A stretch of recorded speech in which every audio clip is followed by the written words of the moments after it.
She caught her fiancé kissing her sister at the most important night of her life. Not a stranger, her sister. Celeste didn't even flinch when Evelyn found them. She just smiled, slow, deliberate, and said, "You always take things too seriously, Evie." Adrian straightened his jacket like he'd been caught doing nothing worse than stealing a cocktail shrimp.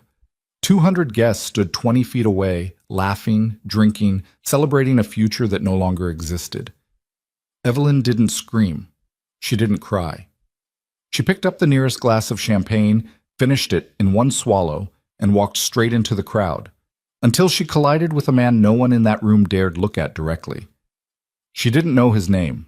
She didn't know what he was. She only knew she needed one thing from him. So, if this story already has your heart pounding, you are exactly where you need to be. Subscribe to this channel right now so you never miss a story like this one. Hit that like button and drop your city or country in the comments. I want to see how far this story travels. Now stay with me, because what happens next changes everything.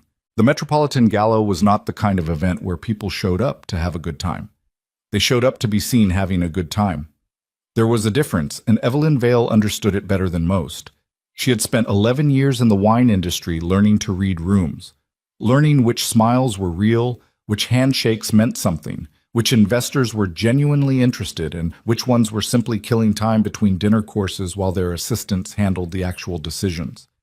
She knew this world. She had survived it. And tonight was supposed to be the night it finally rewarded her for that survival.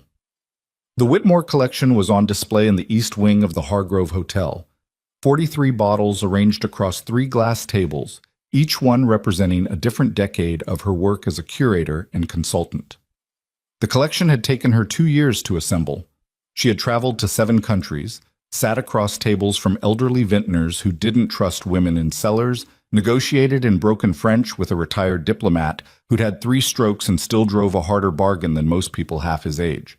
She had done all of it for this room, for this night, for the proposal that Adrian had promised was coming. Not a marriage proposal. They had been engaged for 14 months. She meant the business proposal.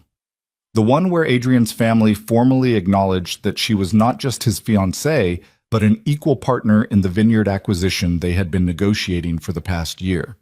A vineyard that her expertise had identified, her contacts had unlocked, and her reputation had made attractive to the investors sitting across the room right now, sipping wine that she had personally selected. It was supposed to be her night. She stood at the edge of the main hall in a deep burgundy dress, not because it was fashionable, but because it was practical, and she had learned a long time ago that practical things lasted longer than fashionable ones. And she watched the clock on the far wall tick past 9 o'clock. Adrian had texted her at 8:43. "Need 5 minutes. Stay near the Renaud bottles." She had waited near the Renaud bottles. 10 minutes passed, then 15. She didn't panic. She told herself that Adrian was probably caught in conversation with one of the investors. He was good at conversations, better than she was, smoother, easier in social situations in a way that Evelyn had always privately envied, even when it occasionally irritated her.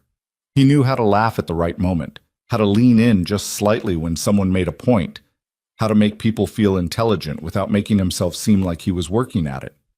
She had loved that about him once. She wasn't sure when once had quietly replaced still. At 9:17, she went looking for him. The east wing of the Hargrove Hotel was a series of interconnected rooms, each one more elaborately decorated than the last, and the wine collection occupied the largest of them. Behind it, through a set of doors most guests hadn't noticed, because a floral arrangement roughly the size of a small automobile had been positioned in front of them, was a narrow corridor that led to the service area and a secondary storage room where extra bottles were kept under temperature control. Evelyn knew about the corridor because she had personally walked every inch of the venue 3 days earlier. She pushed through the floral arrangement, ducked past a passing server carrying an empty tray, and pushed open the door to the secondary room. The light inside was low, soft, the kind of lighting that felt accidental in a storage room but would have seemed deliberately romantic anywhere else. Adrian had his hands on someone's face. His eyes were closed. The woman's dress was silver. Her hair was dark. Her perfume, Evelyn recognized it because she had bought the bottle herself, a gift from a trip to Paris 2 Christmases ago, drifted across the room like an accusation. Celeste, her sister. Evelyn's brain did something strange in that moment. It didn't shut down. It didn't flood with emotion. Instead, it did the thing it always did when confronted with information it wasn't prepared for. It started cataloging details with almost clinical detachment. The way Celeste's hand was pressed flat against Adrian's chest, not pulling him closer, not pushing him away, just resting there like she belonged. The way Adrian's shoulders had relaxed in a way Evelyn had not seen them relax in months. The way neither of them had heard the door. She stood there for what felt like a very long time, but was probably no more than 4 seconds. Then Celeste opened her eyes. She did not jump back. She did not gasp. She looked at Evelyn the way someone looks at a painting they've seen so many times they've stopped actually seeing it, a brief, almost bored recognition. And then she said the words that would replay in Evelyn's head for weeks afterward. "You always take things too seriously, Evie." Adrian pulled back. He had the decency to look alarmed, which Evelyn later decided was worse than if he hadn't. Alarm meant he understood what he had done. It meant this was not a misunderstanding that could be untangled with an explanation. It meant he had known, the entire time he was walking toward this room, exactly what he was walking toward. "Evelyn." He said her name like it was the beginning of a sentence, but no sentence followed. "How long?" she said. Not a question. Not really. She already understood from Celeste's complete absence of guilt that the answer was long enough. "Evelyn, please." "How long, Adrian?" Celeste smoothed the front of her dress. 8 months, she said, her voice carrying the same casual tone someone might use to announce they'd been taking a pottery class. "Give or take." 8 months. The vineyard negotiations had started 9 months ago. Evelyn did the math without meaning to. The trips Adrian had taken to meet investors. The evenings Celeste had been mysteriously unavailable for the dinners Evelyn had invited her to. The way her sister had asked questions about Adrian at Christmas, specific, careful questions that Evelyn had interpreted as sisterly interest. She took a breath. "Okay," she said. That was all. Okay. Not because she was fine, not because the word carried any meaning at all, but because her throat had closed around everything else, and okay was the only syllable small enough to fit through the gap. She turned and walked back through the door, the corridor, the floral arrangement, the main hall.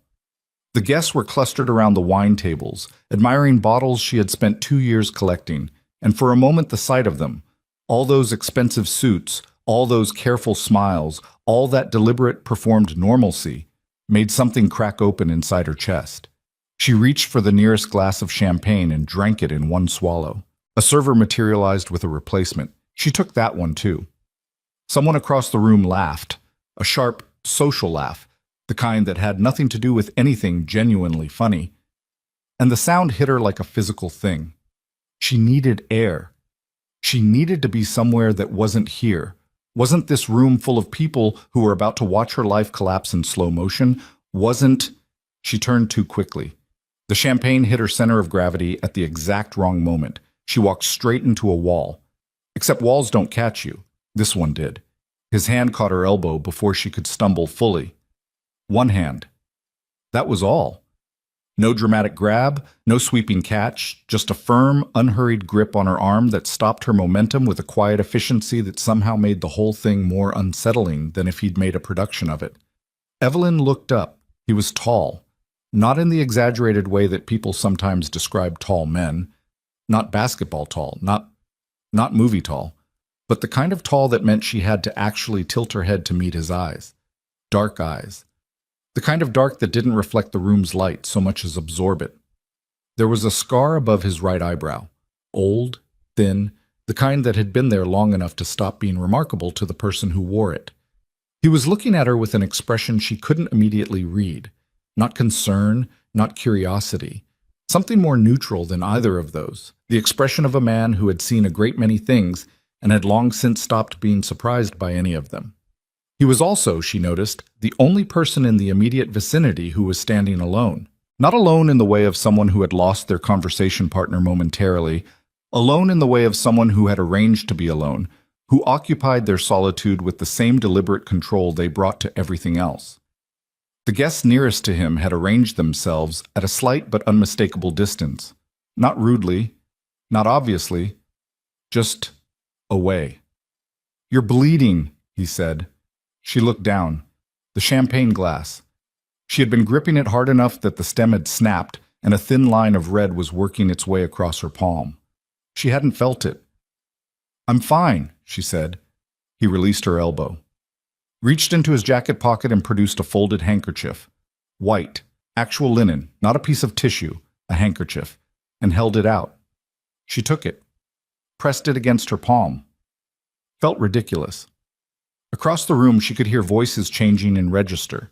The particular shift in a crowd's frequency that meant something had happened, that information was moving from person to person in the way information always moved at events like this. She didn't need to look to know what the information was. Adrian had come back into the room. She could feel it. She could feel Celeste, too, somewhere behind her, that specific awareness of a presence you'd spent 31 years learning to recognize. And the awareness now felt like learning a language only to discover every word you'd memorized had a different meaning. Adrian said her name across the room, not loud, but in the particular quiet of a crowd that had sensed a scene approaching and had helpfully fallen half silent. His voice carried perfectly. Evelyn didn't turn around. She looked at the man in front of her instead, at the scar above his eye and the dark gaze that was watching her without judgment or pity, just the simple, patient recognition that something was happening here, and he was going to wait until it resolved itself one way or the other. She didn't know why she did it. Later she would tell herself it was the champagne. Later she would tell herself it was the crack in her chest, the 8 months, the 2 years of work she'd built into a night that was collapsing. Later she would have 100 explanations. In that moment, there was only the understanding that Adrian was walking toward her across a room full of witnesses, that Celeste was somewhere behind her wearing Evelyn's perfume, and that the man standing in front of her was the only fixed point in a room that had started to tilt. She leaned in, just slightly, close enough that she had to lower her voice. "I need you to do something for me," she said. "And I know this is insane, I know that, but I need you to just, for about 30 seconds, pretend you're very glad to see me." He didn't move. "The man calling my name right now is my fiancé," she said. "He spent the last 8 months sleeping with my sister, and he is about to walk over here and try to explain it to me in front of 200 people, and I cannot—" Her voice snagged on the word. She forced it loose. "I cannot be the woman everyone watches fall apart tonight. I can't." Still nothing. "I'm sorry," she said. "I know this is—" "What's your name?" he said. She blinked. "Evelyn?" "Evelyn." He said her name like he was registering it somewhere, not warmly, just completely, like it was information he intended to keep. Adrian's footsteps were close now. She could hear the particular rhythm of his walk. She had shared a home with this man for 3 years. She knew his walk the way she knew the sound of the building's elevator, and the footsteps were slowing as he approached. She made a decision. "Can you kiss me?" she said. "Please, just— I need him to see. I need him to understand that I am not going to stand here and be—" "You want to make him jealous," the man said. "Yes. You're asking a stranger. I'm aware." Something moved across his face. Not quite a smile. The thought of a smile, maybe, passing beneath the surface like something moving under ice. "You're very calm for someone who just found out about 8 months, he said. "I'm not calm," she said. "I'm furious. There's a difference." Adrian said her name again, 6 feet away. The man in front of her made a decision. He did not lean down to her. He did not make it tentative or apologetic. He lifted one hand, placed it against the side of her face with a steadiness that startled her, and kissed her. It lasted maybe 5 seconds. It felt like a completely different kind of time. When he pulled back, his hand was still against her cheek, and he was looking at her with the same composed expression he'd had since the beginning, except something in his eyes had shifted by a degree she couldn't quite name. He turned his head slightly, just enough to look at Adrian, who had stopped 6 feet away with an expression on his face that Evelyn had genuinely never seen him wear before. Raw, uncertain, the look of a man confronting a reality he hadn't prepared for. "I think," the man beside her said, in a voice pitched perfectly to Carrie, that she's finished with the conversation. Adrian's jaw worked. Celeste appeared at his shoulder, and whatever she had planned to say dissolved when her eyes landed on the man standing next to Evelyn. Something happened to her face, a specific involuntary subtraction of confidence that Evelyn noted with more satisfaction than she had expected to feel about anything tonight. The crowd breathed. Nobody moved for a moment that stretched like taffy. Then Adrian turned around and walked away, and Celeste followed, and the room rearranged itself with the practiced ease of people who had witnessed a scene and were collectively deciding to pretend they hadn't. Evelyn exhaled for the first time in what felt like several minutes. She was still holding his handkerchief against her palm. The cut was minor. It had mostly stopped bleeding. "Thank you," she said. He nodded once. "I should probably give this back." She held out the handkerchief. "Keep it," he said. She looked at him then. Really looked, the way she looked at a bottle when she was trying to determine whether its reputation was earned or simply well marketed. And she said, "I don't even know your name." He looked at her for a moment. "Dante Moretti," he said. It meant nothing to her. Not yet. "Evelyn Vale," she said. He accepted this with the same composure he had accepted everything else. And then he did something that surprised her. He looked at the wine table nearest to them, at the bottles she had spent 2 years collecting, and he said, "The 1987 Barolo, the one on the far left. That's a Giacomo Conterno." She stared. "You know Conterno?" "I know what's worth keeping," he said. And for the first time since she had walked through that door and seen her sister's hand pressed flat against Adrian's chest, Evelyn Vale felt something shift inside her that was not grief and was not anger. She didn't have a name for it yet. She would. The handkerchief was still in her hand when she left the gala. She didn't remember walking out. She remembered the wine table and Dante Moretti saying, "I know what's worth keeping," and then she remembered the cold air of the street outside hitting her face like a correction. Somewhere in between those two moments, she had retrieved her coat from the check, declined 3 separate offers of assistance from event staff who had clearly witnessed enough of the evening to be concerned, and navigated the front steps of the Hargrove Hotel without turning her ankle, which she later considered a minor personal triumph, given the shoes and the champagne and the structural damage to her evening. The city was loud in the way cities are loud at 10 o'clock on a Friday. Not the frantic noise of rush hour, but the settled, deliberate noise of people who had decided the night was going to be something and were committed to that decision regardless of what it cost them. Taxis. Music from a bar half a block down. A couple arguing on the corner with the exhausted fluency of people who had been having the same argument for years. Evelyn stood on the sidewalk and breathed. Her hand had stopped bleeding. The cut was shallow. She'd had worse from broken bottle glass in her years of cellar work, but the handkerchief was stained at one corner, a dark, rust-colored bloom against the white linen. She folded it carefully, the way you fold something you're not sure what to do with, and put it in her coat pocket.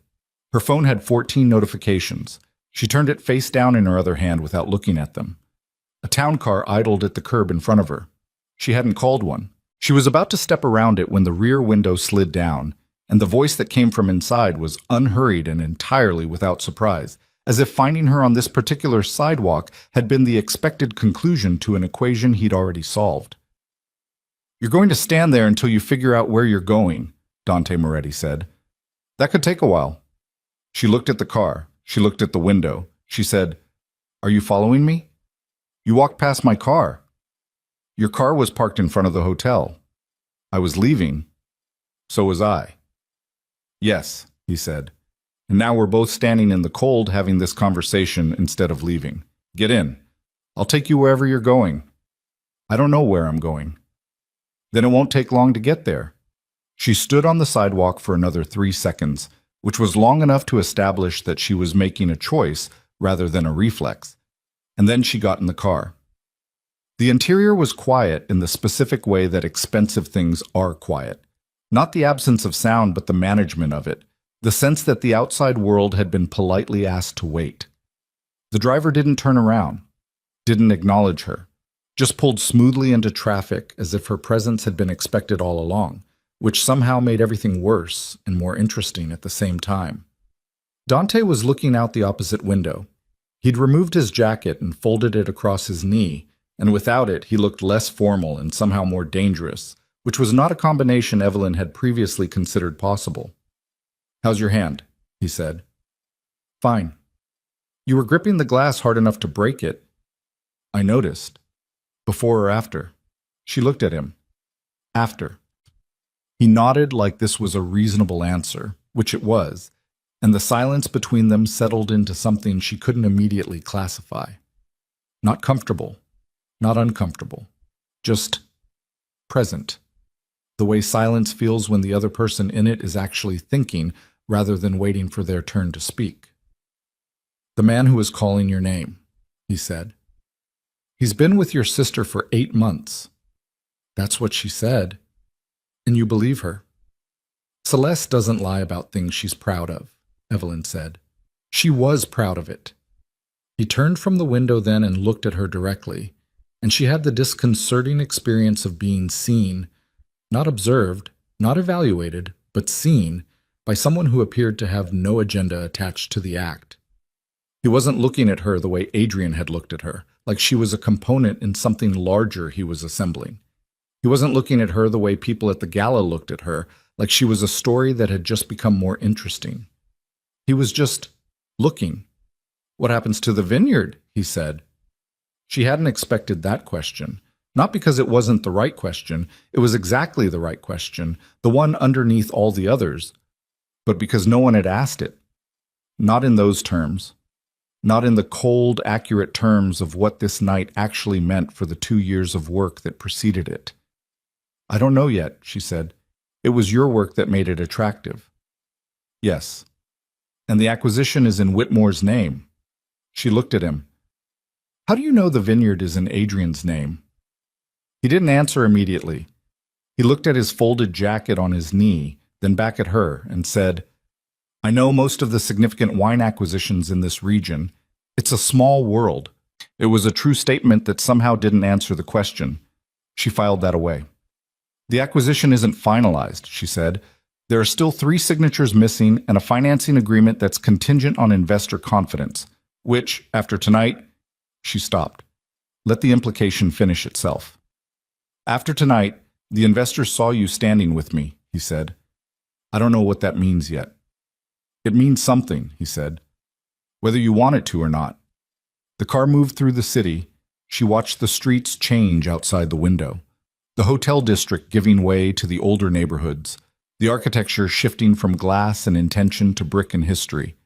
And she thought about the 1987 Barolo on the table she'd left behind, and the 2 years she'd spent building a collection that was now evidence in someone else's story. "Where are we going?" she said. "You said you didn't know." "I'm asking where you're taking me." "Nowhere yet," he said. "I'm giving you time to think." "In your car. It's warmer than the sidewalk." She almost smiled.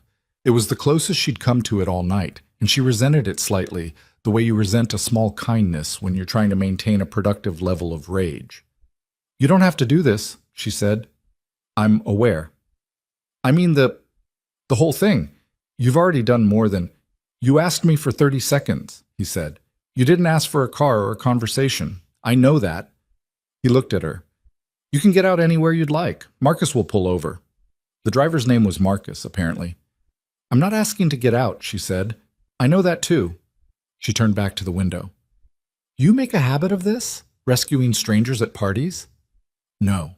"Then why bit?" "Because you were the only honest person in that room," he said. "Everyone else in there was performing.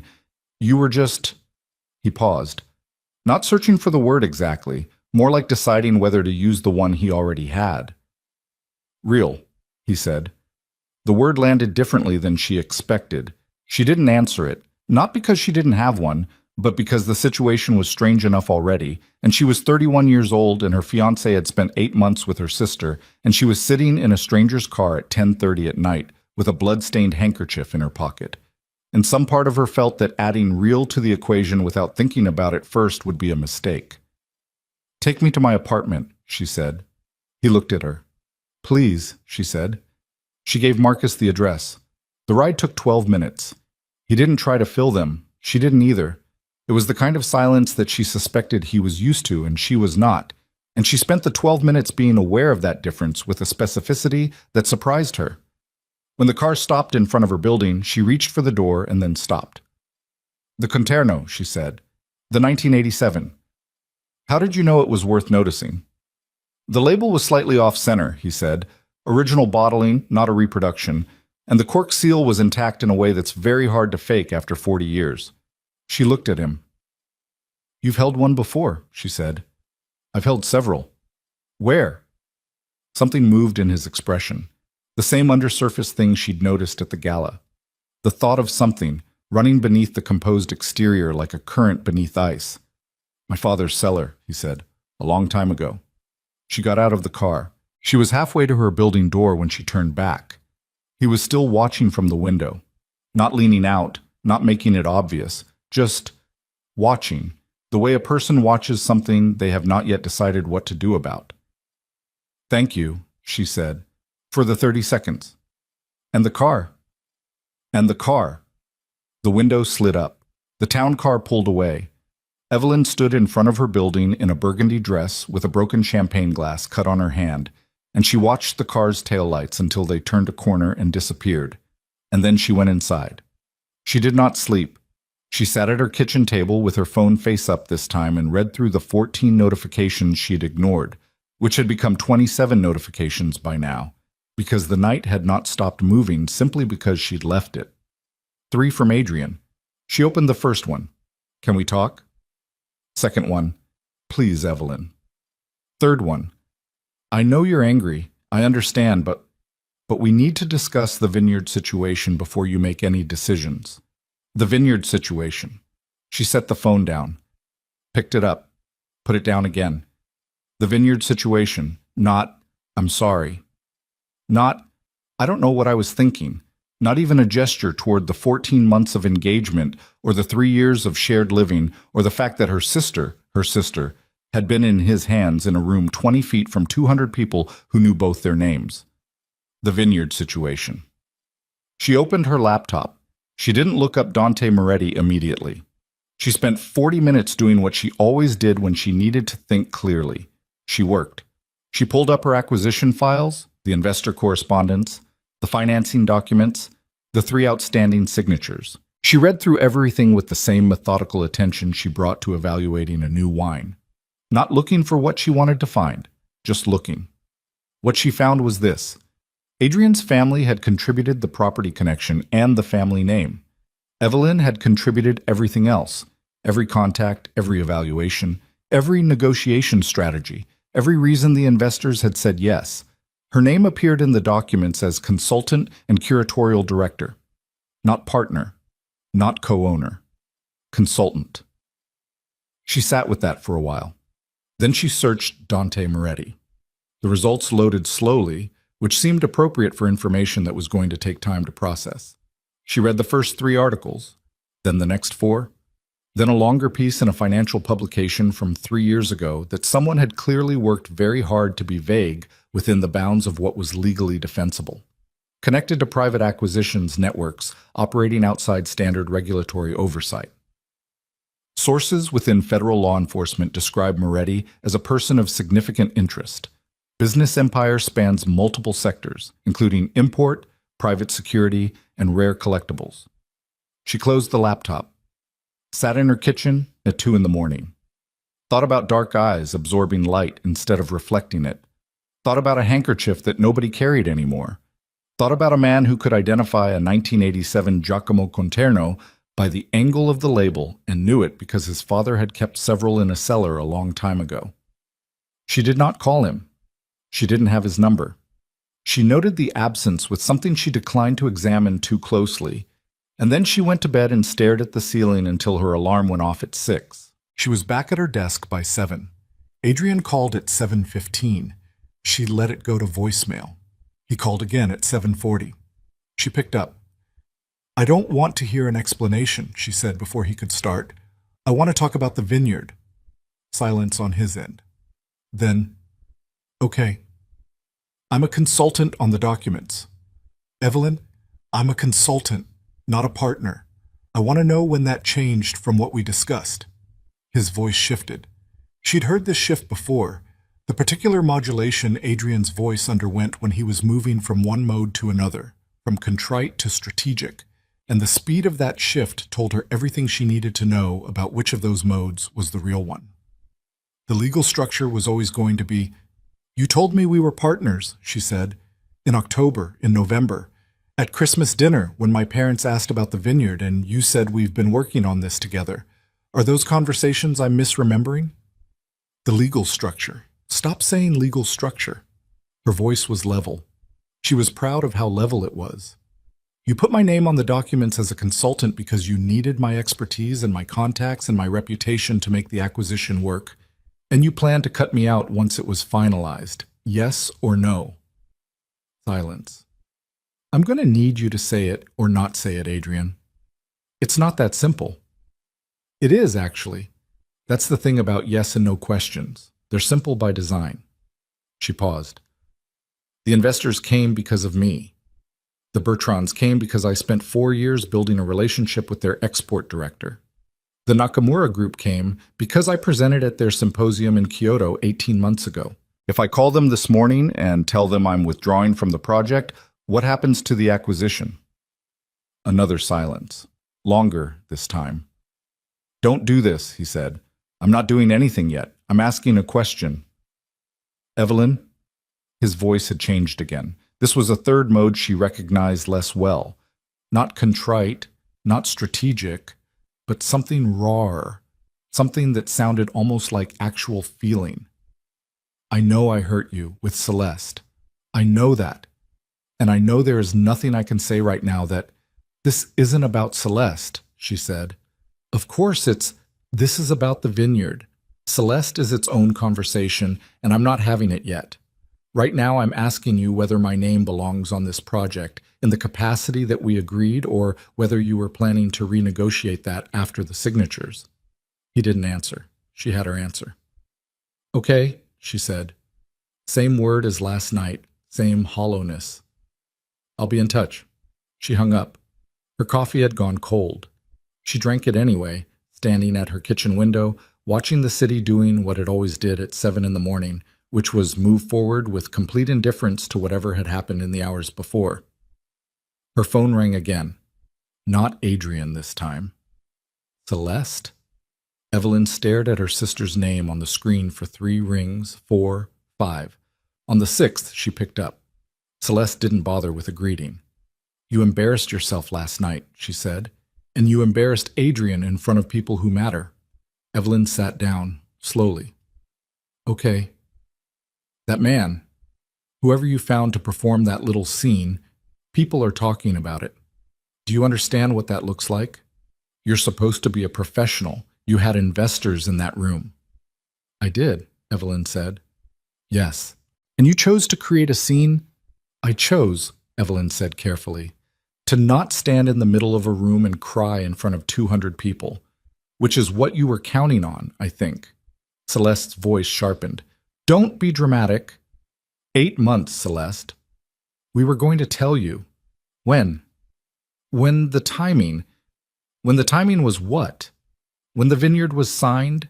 When I'd served my purpose and the documents were done and you and Adrian had figured out the next arrangement? Evelyn heard her own voice doing something unfamiliar, pressing against the composure she'd spent the night building, and she made a deliberate choice to hold it together for exactly as long as this conversation required. "I want to understand something, and I need you to be honest with me for once, which I recognize is a significant request." Silence. "Did you know about the documents?" Evelyn said. "Did you know he'd listed me as a consultant?" A pause that lasted half a second too long. "That's a legal matter," Celeste said. Evelyn closed her eyes. There it was. "That's a legal matter." The exact phrase. Not "of course not." Not "what are you talking about?" Not even the convincing performance of ignorance that Celeste was fully capable of when she needed it. Just the phrase, borrowed directly from Adrian's vocabulary, which meant it had been discussed between them, which meant the conversation had happened, which meant they had sat together, her fiancé and her sister, and talked about what Evelyn's name on a document would and would not mean. I have to go, Evelyn said. Don't do anything stupid, Celeste said. The man you were with last night, people were talking. Some of what they were saying was not good, Evie. You don't know who you're dealing with. I know who I'm dealing with, Evelyn said. She hung up. She sat very still for about 30 seconds. Then she did something she hadn't planned to do. She opened her contacts, scrolled to a name she'd only added because an industry contact had pressed a card into her hand at a symposium 2 years ago, and said, "If you ever need a lawyer who understands wine law and isn't afraid of complicated situations, call this person," and she called the number. The lawyer's name was Patricia Vane. She picked up on the second ring, which suggested either an early schedule or the specific alertness of someone whose clients tended to call with urgency. "This is Vane." "My name is Evelyn Vale," Evelyn said. "I'm a wine curator and consultant. I've been working on a vineyard acquisition for the past year. My name is on the documents as a consultant, but the verbal agreement was for partnership. The acquisition isn't finalized. I need to know what my options are." A pause.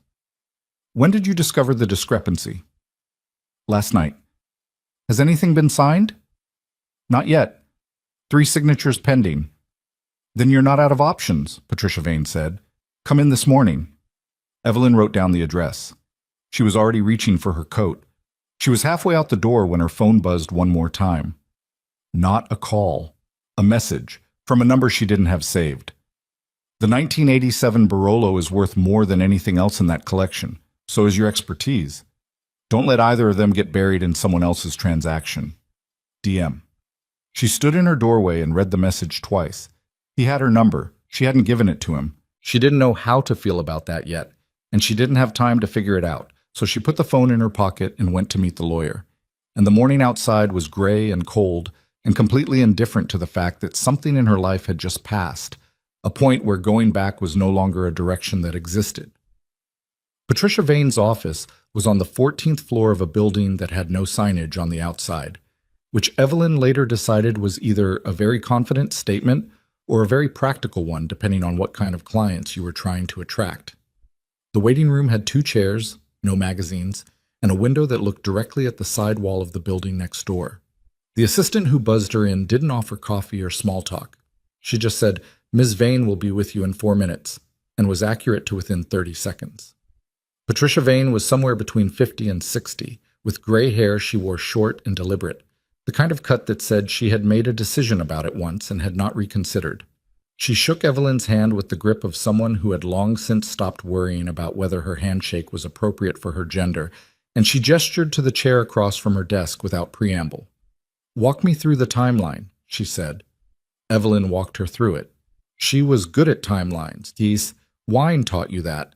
The way years mattered, the way sequence was everything, the way a bottle from the wrong decade was not the same bottle regardless of what the label claimed.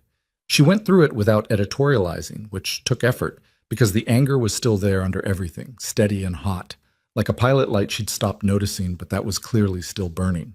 Patricia listened without interrupting. She took notes with an actual pen on actual paper, which Evelyn found oddly reassuring. When Evelyn finished, the lawyer set down her pen and looked at her across the desk with the expression of someone who was organizing information rather than reacting to it.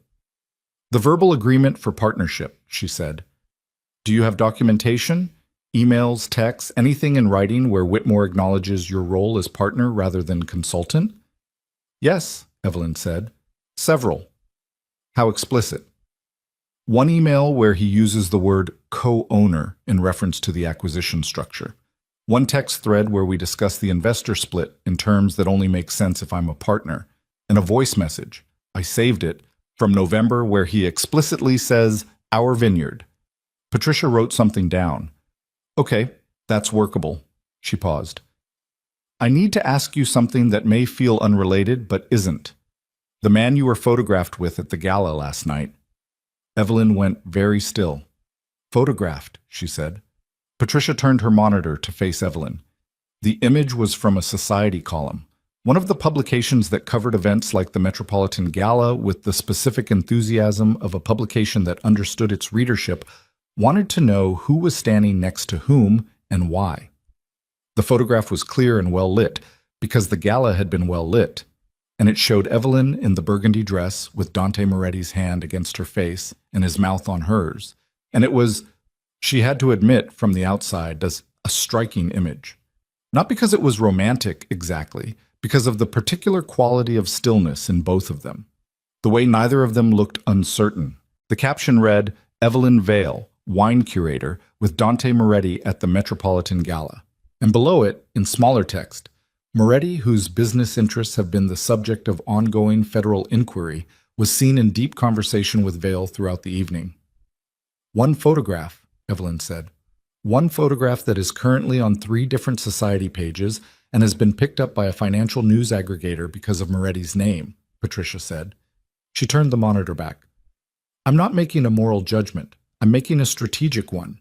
If you intend to pursue a legal claim against the Whitmore acquisition, you need to understand that Adrian Whitmore's legal team will use every available tool to undermine your credibility. This photograph is a tool. Evelyn breathed through her nose. He helped me. In a difficult moment, that's all. I understand, and in a courtroom or a deposition, that explanation may be perfectly adequate. Patricia picked up her pen again. But I need to know whether there's anything further I should know about your relationship with Moretti before this becomes adversarial. There's no relationship, Evelyn said. We spoke for approximately 30 minutes. He gave me a ride home. And the text message you received this morning? Evelyn looked at her. How do you know about that? Patricia met her eyes steadily.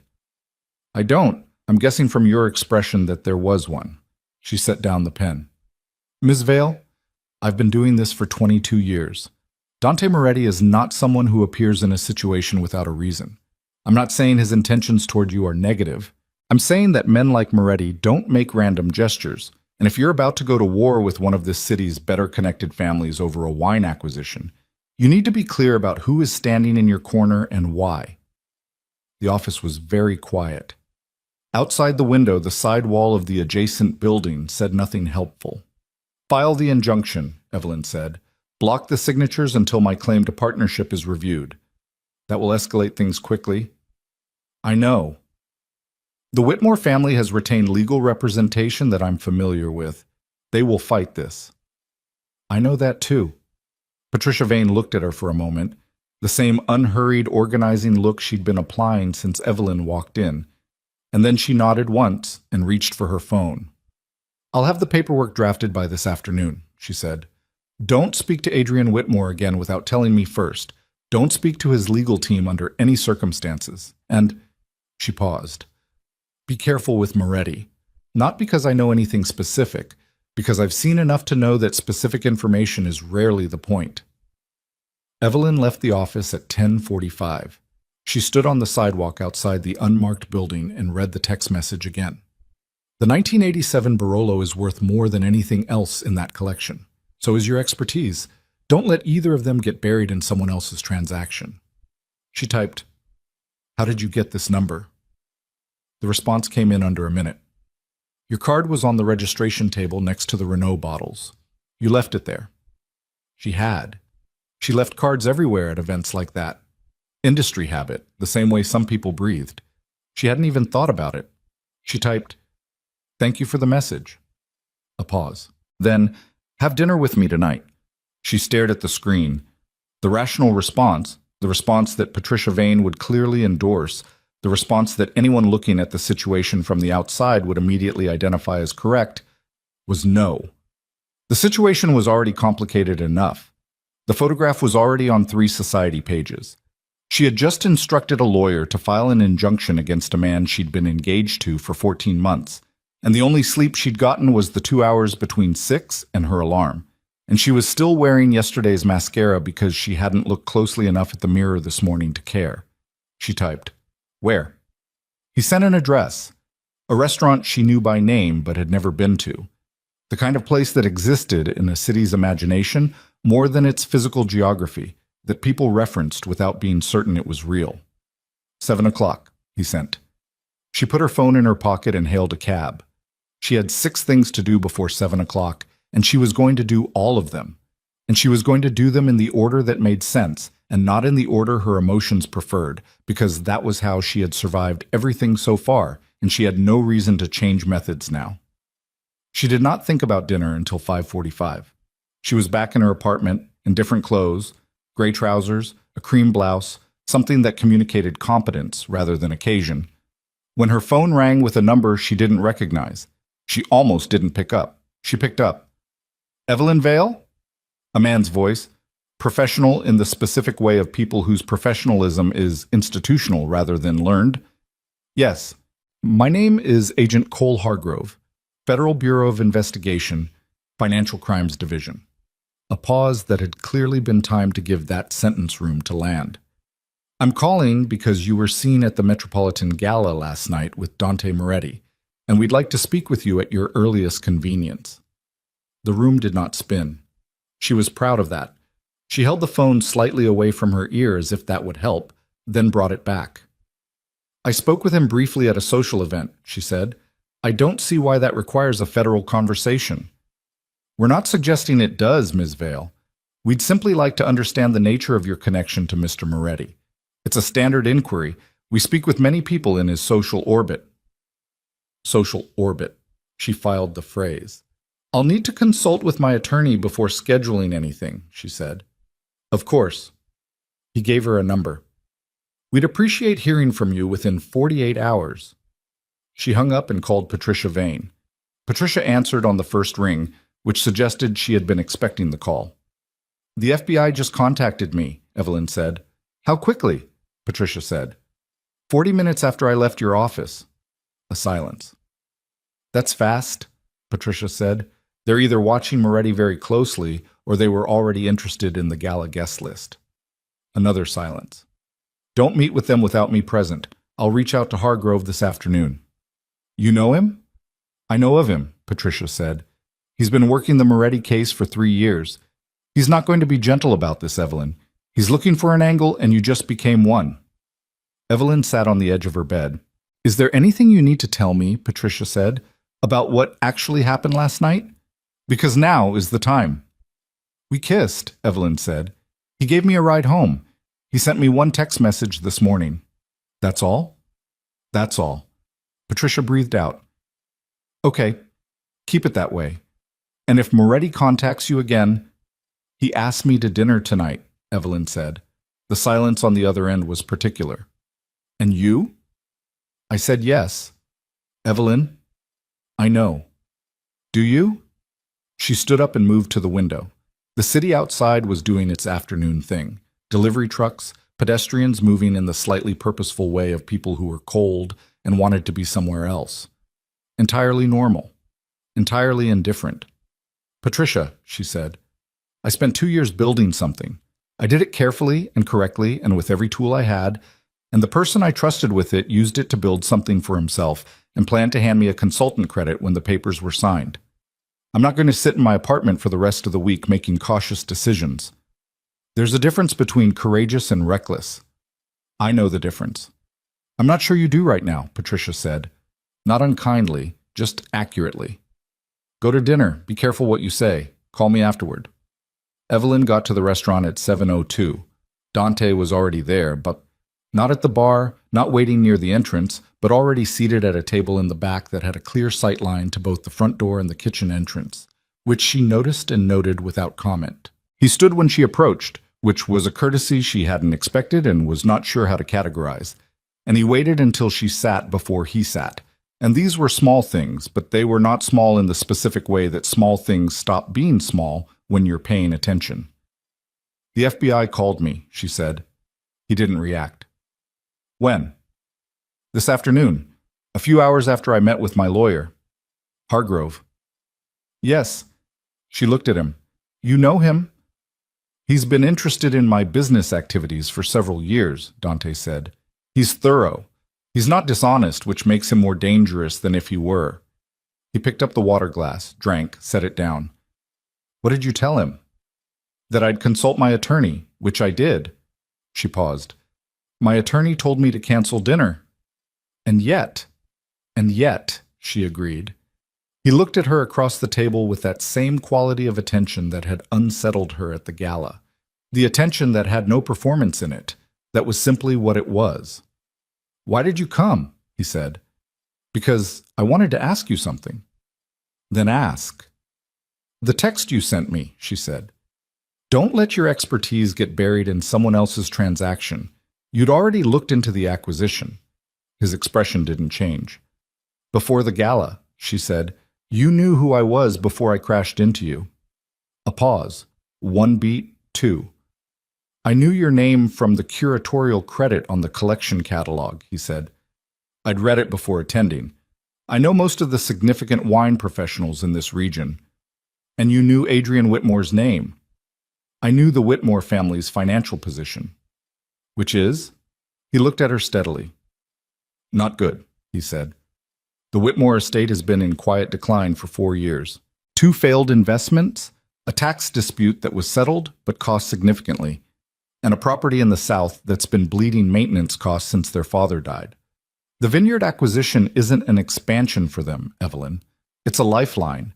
They needed your expertise to make it viable, and they needed the investors you brought to make it fundable. He paused. Without you, the acquisition collapses. The restaurant noise moved around them. Low music, other conversations, the specific ambient sound of a place expensive enough that no individual element announced itself. You're telling me this because you want something, she said. Yes, he said. She appreciated the honesty so much it almost frightened her. What? I want to buy the vineyard, he said. Not take it, not acquire it through the existing deal. Start a separate transaction. The acquisition hasn't been finalized. Your lawyer filed the injunction this afternoon, which means the Whitmore deal is currently frozen. There's a window where the vineyard's original owners may be open to a different offer. She stared at him. I would fund it, he said. Completely. The acquisition, the operational costs, the infrastructure. In exchange for your expertise as managing director. Full partnership, not the consultant arrangement Whitmore gave you. Your name on the ownership documents with the same legal weight as mine. You've been planning this, she said. I've been considering it since I read your name in the catalog, he said. The gala was coincidence. You were not. That's not reassuring. I know, he said. It's true anyway. She looked at the table, at the bread neither of them had touched, at her own hands, this left one with the small healing cut across the palm where the champagne glass had broken. Why me? She said. You have money. You could hire any curator. I don't want a curator, he said. I want someone who can build something that lasts. There's a difference. Most people in this industry know wine, but very few of them understand what makes a vineyard become something people talk about in 50 years. He paused. You do. She looked up. How do you know that? Because you spent 2 years building a collection for someone who was planning to cut you out, and the collection was still extraordinary, he said. You don't work to impress other people. You work because the work means something to you. That's very rare. Her phone buzzed on the table. She glanced down. Adrian's name. She turned it face down. If I said yes, she said slowly, and I'm not saying yes, I'm saying if, what happens when the federal investigation becomes a problem? It may become a problem, he said. I won't tell you otherwise. That's not an answer. It's the honest version of an answer. He folded his hands on the table, and she noticed again the quality of stillness he carried, the way he inhabited a space without filling it unnecessarily. I have attorneys who are very good at their work. I have resources. What I don't have... He stopped. What? She said. I don't have someone who looks at the things I care about and understands them, he said. Most people who work with me are afraid of me or want something from me. You asked me for a 30-second favor and thanked me for it and got out of my car. That's also very rare. She sat with that. Her phone buzzed again. She kept it face down. I need time, she said. You have until the injunction holds, he said. After that, the window closes. She nodded. The food came. They ate. They talked about wine. Not the business of it, but the thing itself. The way great vintages were made from difficult years. The way some of the best bottles in history came from harvests nobody expected anything from. He talked about a cellar he'd visited in Burgundy where the vintner was 83 years old and still tasted every barrel personally. She talked about a vineyard in the Douro Valley where the workers sang during harvest because the original owner had believed it affected the fermentation, and the current owner kept the tradition because the wine was still extraordinary and nobody wanted to test the theory. It was the most normal 2 hours she'd had in longer than she could clearly identify. She was putting on her coat to leave when her phone rang. Not Adrian, not Celeste. Patricia Vane at 9:45 at night. She picked up. "There's a problem," Patricia said. Evelyn went still. "What kind?"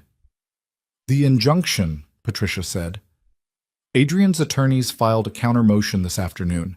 They're claiming the acquisition documents are legitimate as written and that your participation was always understood to be in a consulting capacity." She paused. "That part I expected. What I didn't expect is the second filing." "What second filing?"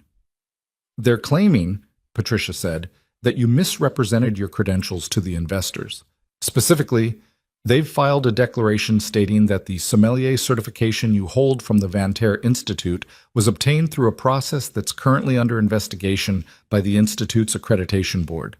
The restaurant sounds continued around her. She was aware of Dante a few feet away, coat in hand, watching her face without pretending not to. "That's not true," Evelyn said. "My certification is legitimate."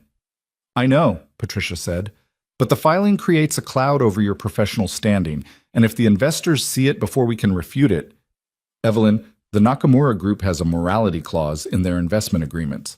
If your credentials are publicly questioned, they'll withdraw," Evelyn said. "Yes. Adrian did this," she said.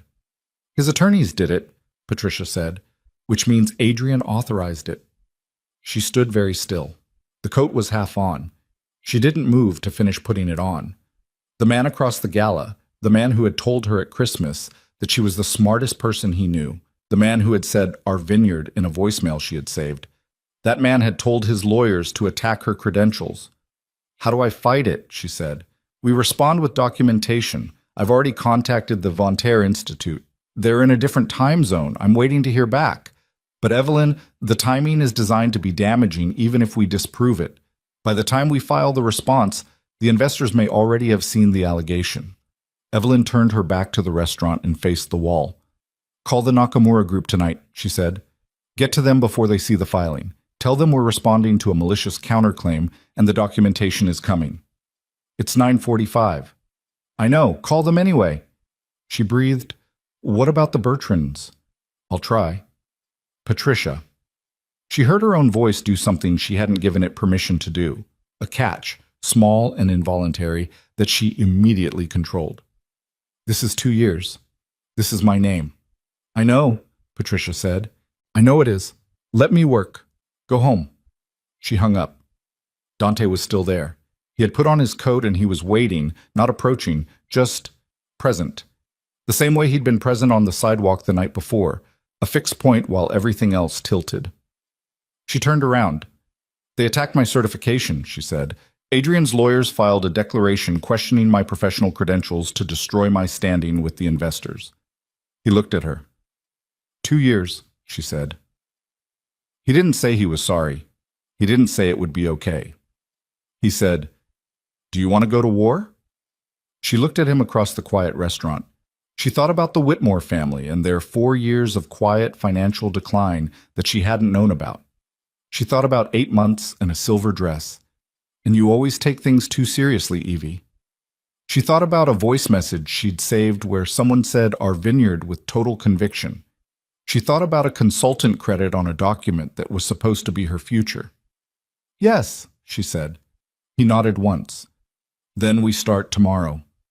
She was halfway to the door when she realized that the decision she'd just made in the back of an expensive restaurant, standing in a half-on coat with Patricia Vane's voice still in her ear, was not the same decision she'd walked in to make that evening. She had come to this dinner cautious. She was leaving it committed. And the line between those two things was so narrow and had been crossed so quietly that she almost hadn't noticed it happening, which was, she realized, the most dangerous thing about it. She had stopped being someone things happened to and had become someone who was going to make things happen. And that shift, that specific and irreversible alteration in her own center of gravity, meant that the woman who had stood at that gala gripping a champagne glass until it broke no longer existed in quite the same form. What replaced her would have to be something that could survive what was coming, because what was coming, she understood this now with complete and uncomfortable clarity, was not going to be clean or fair or over quickly, and she was going to need every single thing she had ever learned about patience and precision and knowing the difference between a bottle worth fighting for and one that had already turned.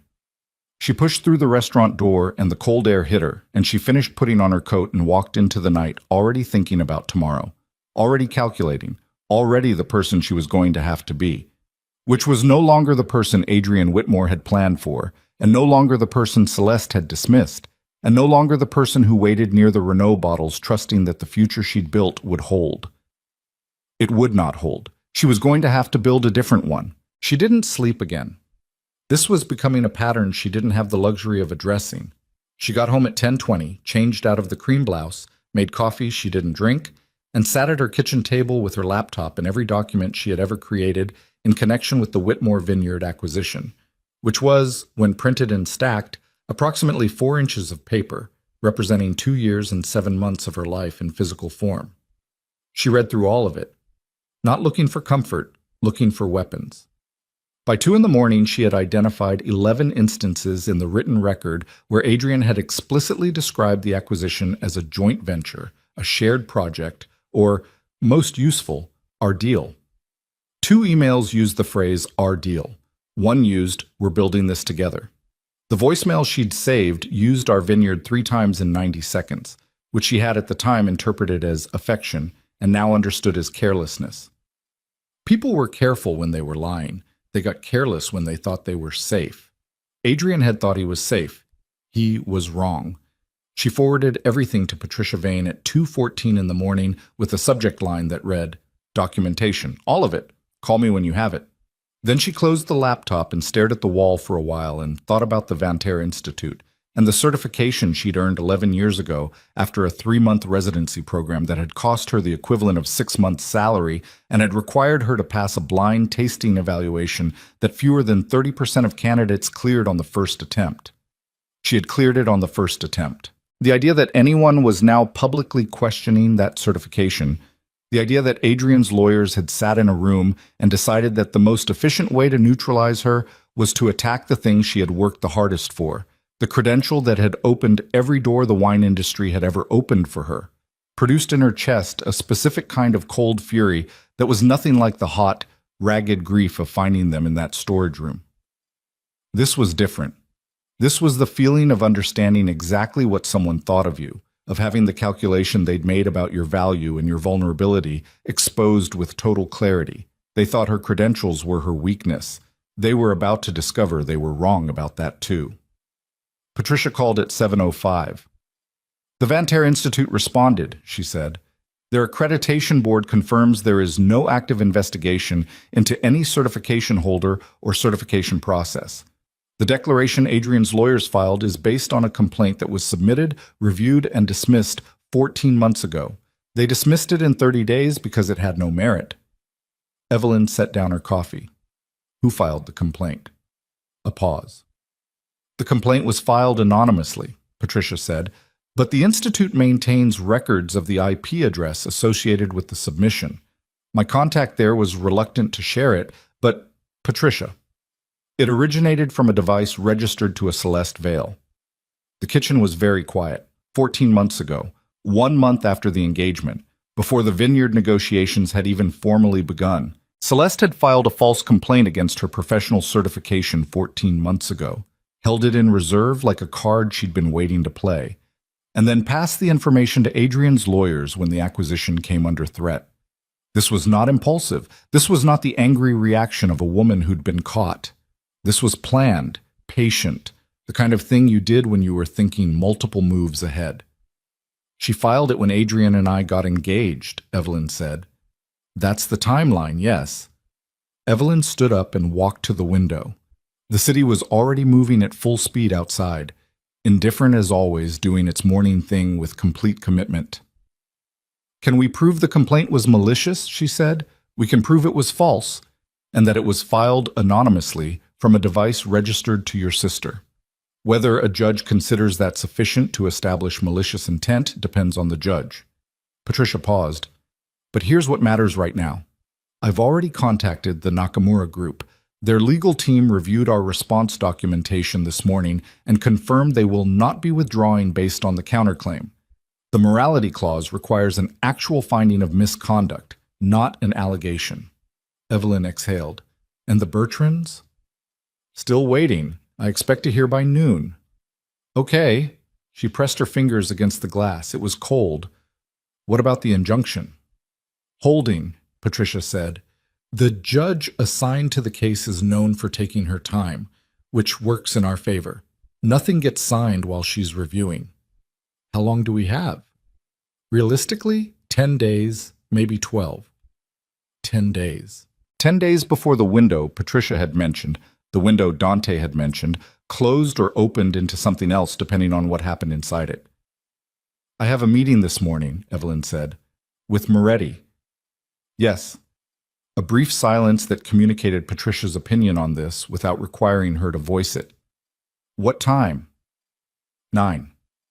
Call me afterward. Dante's office was not what she expected, though she later admitted she wasn't sure what she had expected.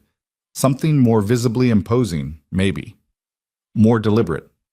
What she found instead was a converted warehouse space in a district that had been industrial 20 years ago and was now split between artists who couldn't afford to move and businesses that had decided the lack of signage suited them. The building had a freight elevator that still worked and exposed brick that someone had clearly made a decision to leave exposed rather than cover. And the office itself was large and relatively sparse. Books, a long work table covered in documents, a single painting on the far wall that Evelyn recognized as a Flemish still life, 17th century, almost certainly original, the kind of painting that belonged in a museum and was here because the man who owned it had decided it belonged here instead. Dante was on the phone when she arrived.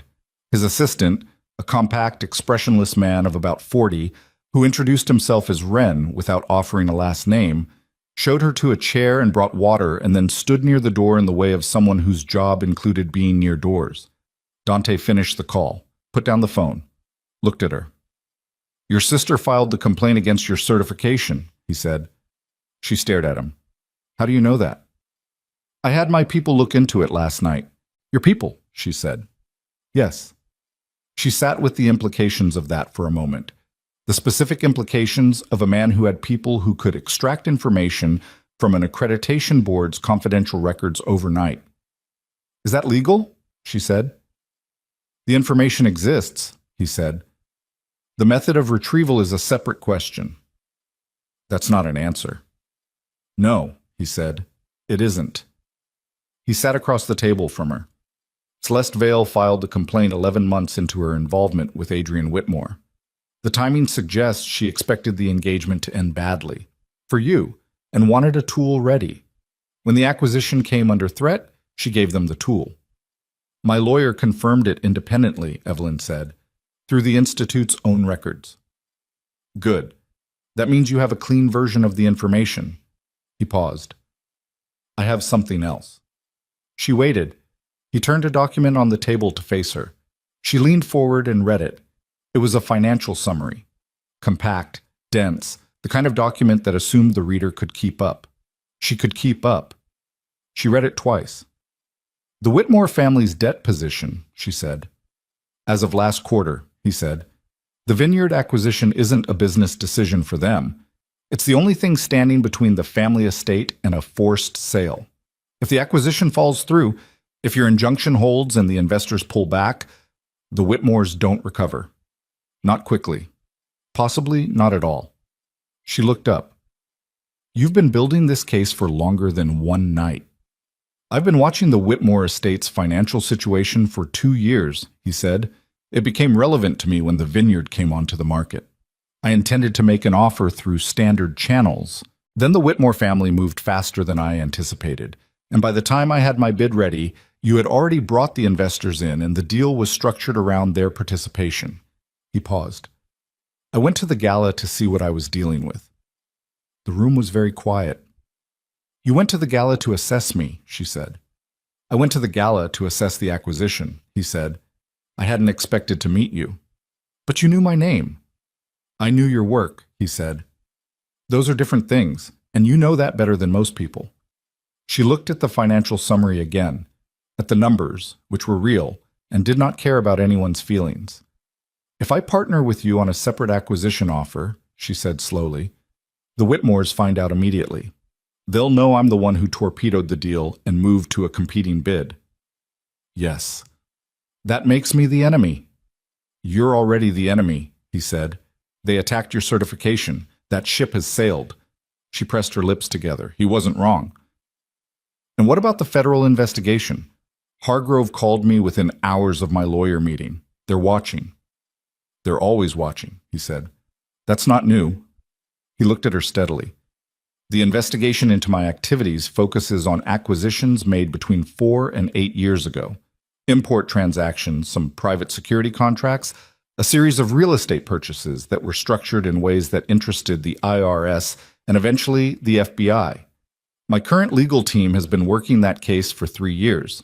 What I'm proposing with you is entirely legitimate, a clean acquisition, documented thoroughly, above board in every particular." "Because you need it to be," she said. "Because I want it to be," he said. "There's a difference." Mas, She stood up, walked to the Flemish still life on the far wall, stood in front of it. It was a painting of food, grapes, oysters, bread, a pewter cup, the kind of painting that was technically about abundance but was actually about time, about the moment between when something was alive and when it wasn't. The Dutch and Flemish painters had understood that better than almost anyone. They had spent an entire century painting the exact second before things changed. "I need the Bertrands," she said. "They're the piece the Nakamura Group trusts. If I don't have the Bertrands, the investor consortium fractures." "What do they need?" Dante said. "A meeting," she said. "In person. Today, if possible. They need to look someone in the eye and decide whether they trust the direction this is going." She turned from the painting. "Can you be in a room with the Bertrand family without alarming them?" He considered this with the same lack of defensiveness he brought to everything. "Possibly," he said. "It depends on what they've heard." "They've heard things," she said. "Everyone's heard things." "Then we find out which things and we address them," he said. He looked at Wren by the door. "Get Bertrand's assistant on the phone. Today, if they're in the city." "Use my name," Wren left without a word. "Using your name might make it worse," Evelyn said. "Or it will make them curious," Dante said. "Curious is workable. Frightened is not." The Bertrands agreed to a 3 o'clock meeting, which Evelyn spent the intervening hours preparing for with the focus of someone who understood that the next 90 minutes were going to determine the shape of the next several years. She reviewed the vineyard soil reports. She reviewed the acquisition timeline. She made notes on 3 index cards. Not a presentation, not a deck, just 3 cards with the core points she wasn't going to leave the room without making. And she put them in her jacket pocket and didn't look at them again. Laurent Bertrand was 64 years old and had the build of a man who had spent 40 years in vineyards rather than offices, broad through the shoulders, with hands that were not soft. His wife Mireille was the sharper presence, smaller, faster-eyed, the one who had asked the questions during their original investor meeting that Evelyn had needed 3 follow-up emails to fully address. Laurent trusted his instincts. Mireille trusted evidence. You needed to satisfy both in the same room simultaneously, which was a specific skill that Evelyn had spent years developing. They met in a private room at a club near the financial district that the Bertrands used when they were in the city. Dark wood, good lighting. The kind of room where decisions that affected a lot of money were made regularly enough that the furniture had absorbed the atmosphere of it. Laurent shook Dante's hand with the wariness of a man who had been briefed. Mireille looked at Evelyn first, which was telling. "We've heard some things," Laurent said, sitting. His accent came and went depending on how formal the conversation was. Right now it was present, which meant he was paying close attention. "About the counterfiling. The counterfiling is built on a false allegation that was submitted by my sister and dismissed by the Vanter Institute 14 months ago," Evelyn said. She did not sit down yet. "I have documentation from the Institute confirming no investigation exists. My lawyer is filing a response today. If you want to see the documentation before this conversation continues, I have it with me." Laurent looked at Mireille. Mireille said, "Yes." Evelyn put the folder on the table. Mireille opened it, read it. The room was quiet while she read it, which was the kind of quiet that had texture, everyone in it aware of their own breathing, of the slight sound of paper turning. Celeste Vale, Mireille said. This is your sister. Yes. She filed this complaint while you were engaged to Adrian Whitmore. Yes. Mireille closed the folder, looked at her husband, then at Evelyn, then at Dante. Why are you here? She said to Dante directly. Not diplomatically. Why are you in this meeting? Because I intend to make a competing acquisition offer on the vineyard, Dante said, and I want Ms. Vale as managing director and equal partner in the venture. I wanted you to hear that from me rather than from a press release. Laurent made a sound that wasn't quite a laugh. A competing offer. The Whitmore acquisition is frozen by court injunction, Dante said. The window exists. I'm using it. And the federal investigation into your business activities, Mireille said. You expect us to... I expect you to make a decision based on what you know, Dante said. Not what you've heard. What you know. You've worked with Evelyn Vale. You've seen what she does with a vineyard's potential. The acquisition structure I'm proposing gives her full operational authority and a legal ownership stake. Everything above board, every document available for review by your lawyers before a single signature goes on anything. He paused. I'm not asking you to trust me. I'm asking you to trust her. The room held that for a moment. Laurent looked at Evelyn. This is what you want? He said. Not suspiciously, just asking. The way a person who has respected someone's work for several years asks when the situation suddenly looks complicated. This is what I've decided, she said. Which was true, and was not quite the same thing, and she thought Laurent was perceptive enough to understand the distinction. He nodded slowly. We'll need to review the acquisition proposal in full, Mireille said. Our lawyers will need a week. You have 10 days before the injunction timeline forces a decision, Evelyn said. A week is fine. They shook hands. The Bertrands left first. When it was just Evelyn and Dante in the room, she sat down for the first time since she'd arrived and felt the specific weight of the last 18 hours settle into her body all at once. The sleeplessness, the cold coffee, the 4 inches of paper, the phone call at 2 a.m, all of it landing in her muscles simultaneously like they'd been waiting for permission. You told them to trust me, she said, not yourself. It was accurate, he said. It was also strategic. Both things can be true. She rubbed her eyes with the heels of her hands. I need to eat something, she said. I haven't eaten since last night. He didn't make it a moment. He just called Ren and told him to arrange something, and 20 minutes later there was food on the table in front of her. Not elaborate, just actual food. The kind of meal that understood its function was sustenance rather than presentation. And she ate it and felt her hands stop shaking, which was when she realized they had been shaking. Dante, she said. Yes, if this works, if the Bertrands sign on, if the competing offer goes through, if the acquisition happens, what is your actual plan for the vineyard? He looked at her. That's your department, he said. Completely. No vision, no concept, no business model you've already designed that I'm going to be expected to execute? I have opinions about investment timelines and return projections, he said. I don't have opinions about viticulture. That's the point. I'm funding something I can't build myself and partnering with the person who can build it. The creative authority is yours. He paused.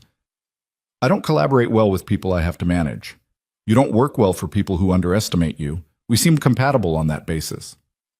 She looked at him for a moment. That's the least romantic way anyone has ever described a partnership. Would you prefer romantic? I'd prefer accurate, she said, which that was. Her phone rang. Patricia Vane. She picked up immediately. The counter-motion hearing has been moved up, Patricia said. Her voice was tight in a way Evelyn hadn't heard from her before. Compressed, controlled, but tight underneath. Adrian's lawyers petitioned the court this morning. The judge agreed to an expedited review. We're in front of her in 48 hours. Evelyn set down her fork. 48 hours. They're trying to collapse the window, Patricia said. If they can get the injunction dissolved quickly, the acquisition moves forward before your competing offer has time to be structured. Evelyn, we are not ready for a hearing in 48 hours. What do we need? We need 3 things. The Institute's written statement on official letterhead confirming the complaint was reviewed and dismissed. The 11 instances of written documentation establishing partnership intent. And a witness, someone who can speak to the verbal agreements made outside the written record. Patricia paused. Do you have anyone who was present for those conversations? Evelyn thought. She thought about every conversation she'd had with Adrian about the vineyard, about where those conversations had happened, about who had been nearby. There was a dinner, she said slowly, last spring, at a restaurant in the warehouse district. Adrian and I and two of the Whitmore family's accountants, Marcus Teal and a woman named Diane So. Adrian talked about the acquisition structure explicitly. He said, she pressed her hand flat on the table. He said, Evelyn is my partner in this in every sense, in front of both of them. Can you reach them? Teal I've met 3 times. So, I have a card for somewhere. She was already standing. I'll find them. Do it tonight, Patricia said. I need to know by morning whether we have a witness. She hung up. Dante was watching her. He hadn't pretended not to listen. 48 hours, she said. I heard. I need to find 2 people who work for the Whitmore family's financial team and convince them to testify voluntarily against the family's interests. She said it aloud to hear how it sounded. It sounded difficult. They'll know the moment I reach out that I'm asking them to choose a side. Yes, he said. They may not choose mine. Then we go to the hearing with what we have, he said. Patricia Vane is good. What you have may be enough. It may not. That's the nature of a hearing, he said, and his voice was even, not falsely calm but genuinely level, the voice of someone who had stood in rooms where things could go either way and had learned to occupy that uncertainty without letting it undo him. You do what can be done before 48 hours. Then you walk into that courtroom and you make the case. She looked at him. You've done this before, she said. Not a vineyard hearing, but sat in a room and waited for someone else to decide your future. A pause. Something moved across his face. More than once, he said. What do you do? She said. While you're waiting?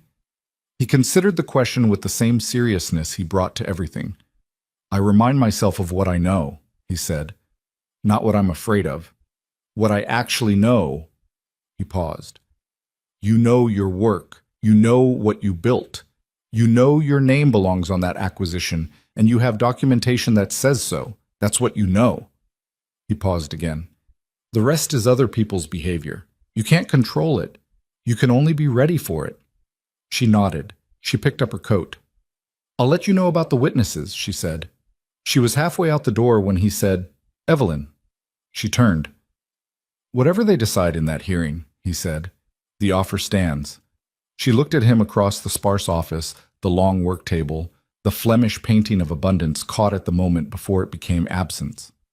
I know, she said, and she left. Marcus Teal was not difficult to find. He was difficult to convince. She reached him by phone at 6:15 while she was in a cab crossing the city, and he listened to her explain what she needed with the silence of a man doing rapid calculations about his own career and the family that signed his checks. When she finished, he said, Ms. Vale, I have enormous respect for you professionally, but what you're describing would put me in direct conflict with my employer. I know, she said. I have a family. I know that too. I'm sorry, he said. I can't.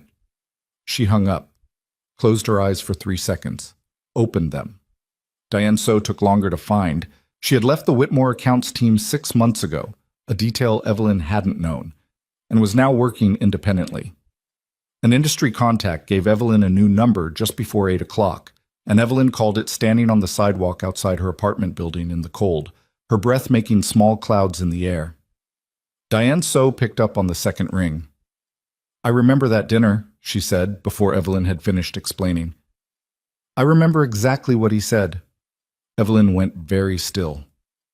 I left the Whitmore accounts 6 months ago because of how they operate, Diane said. Her voice was quiet and precise and entirely without hesitation.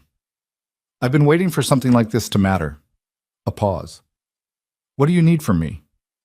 A signed statement by 9 tomorrow morning, Evelyn said, and to be available by phone if the lawyer needs to speak with you before the hearing. Send me the details, Diane said. Evelyn called Patricia at 8:22. "I have a witness," she said. Patricia exhaled audibly. "Good. That changes the picture." She paused. "Get some sleep, Evelyn. I mean it. I need you sharp at that hearing." She went upstairs. She showered. She set an alarm for 5:30. She got into bed and lay in the dark and thought about Adrian saying our vineyard in a voicemail she'd saved, and Celeste filing a complaint from a device registered to her own name, and a courtroom 48 hours away where all of it was going to be laid on a table for a judge to weigh.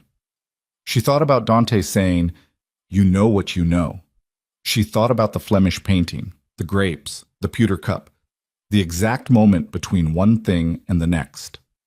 She slept. When she walked into the courtroom 2 days later, she walked in knowing she was ready and not knowing if ready would be enough, which was the only honest position available to her, and she had long since learned that honesty about a position was better than comfort about one that wasn't true. Patricia was beside her. The documentation was in order. Diane So had sent her statement at 8:52 the previous morning, signed and notarized, and its 4 paragraphs were precise and damaging and entirely true. Adrian was already seated at the opposing table when she came in. He looked up when she entered the room. She met his eyes and held them for exactly as long as it took to confirm she was not going to look away first, and then she sat down and opened her folder and did not look at him again. His lawyers were good. She had expected that.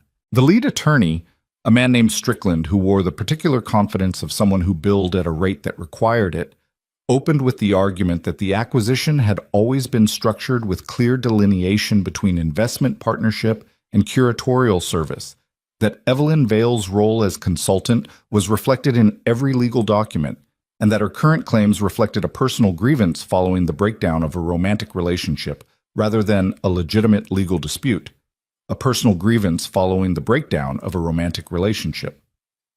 Evelyn wrote the phrase in the margin of her notepad, slowly, carefully. Patricia's response was methodical. The 11 written instances. The voicemail transcript submitted as exhibit. Diane So's signed statement. The Institute's letter confirming the complaint against Evelyn's certification had been dismissed 14 months prior. Each piece placed on the table like a card in a game where the outcome depended on which player had been paying more attention for longer. Strickland objected to the voicemail transcript on authentication grounds. The judge, a woman named Carver, who had the expression of someone who had been listening to attorneys argue over things for long enough to have opinions about which arguments were substantive and which were tactical delays, overruled him. He tried to characterize Diane So's statement as the testimony of a disgruntled former employee. Judge Carver read the statement carefully and asked Patricia 3 questions about the circumstances of So's departure from the Whitmore accounts team, and Patricia answered them, and the judge made a note. Then Strickland put Adrian on the stand. He was good on the stand. She had expected that too. He was composed, articulate, and he wore the expression of a man who had been genuinely wronged, not performing it, but actually feeling it, which was what made him convincing, and also what made her absolutely certain that he had told himself a version of this story where he was not the villain. He genuinely believed, or had convinced himself to believe, that the documents accurately reflected the agreement, that consultant was the correct term, that Evelyn's role had been valued and appropriately defined. He looked at her once during his testimony. She held his gaze. He looked away first. Strickland finished. Patricia stood. She had 3 questions for Adrian. Just 3. The first established that he had been present at the dinner in question. The second established that Marcus Teal and Diane So had both been present. The third was this. Mr. Whitmore, I'm reading from Diane So's signed statement. She states that at dinner on the 14th of April, you said, and I quote, "Evelyn is my partner in this in every sense. Do you deny making that statement?" Silence.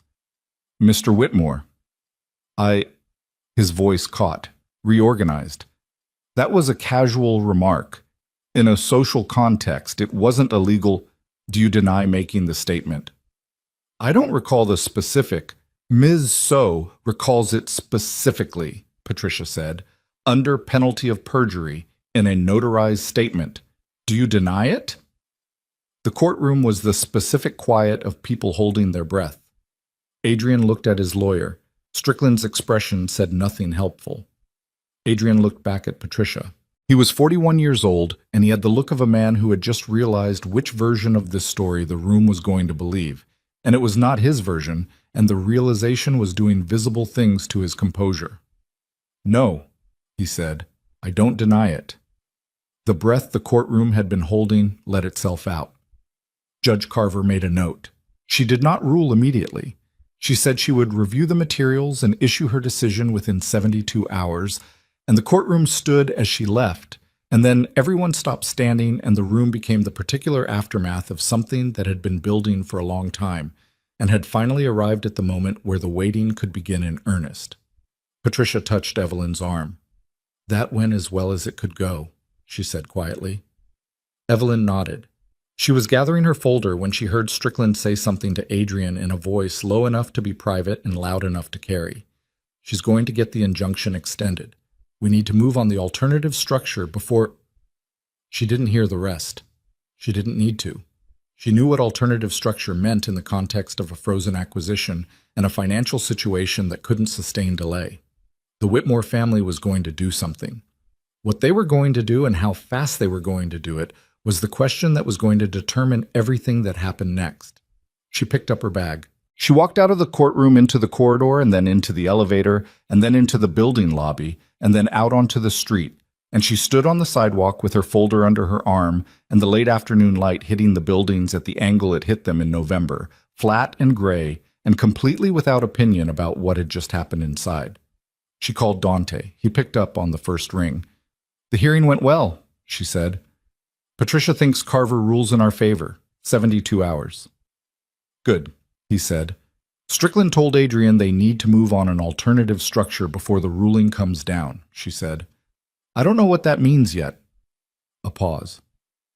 "It means they're going to try to restructure the acquisition to remove your claim," Dante said.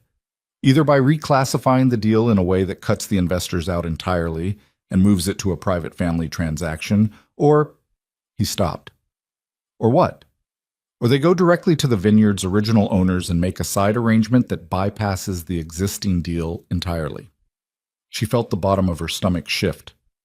"Can they do that?" "The injunction blocks the current deal," Dante said. "It doesn't block a different one. If they can get the owners to void the existing sale agreement and enter a new one, they bypass everything," she said. "The injunction, the competing offer, all of it. Yes." She pressed her free hand flat against the cold concrete of the building behind her.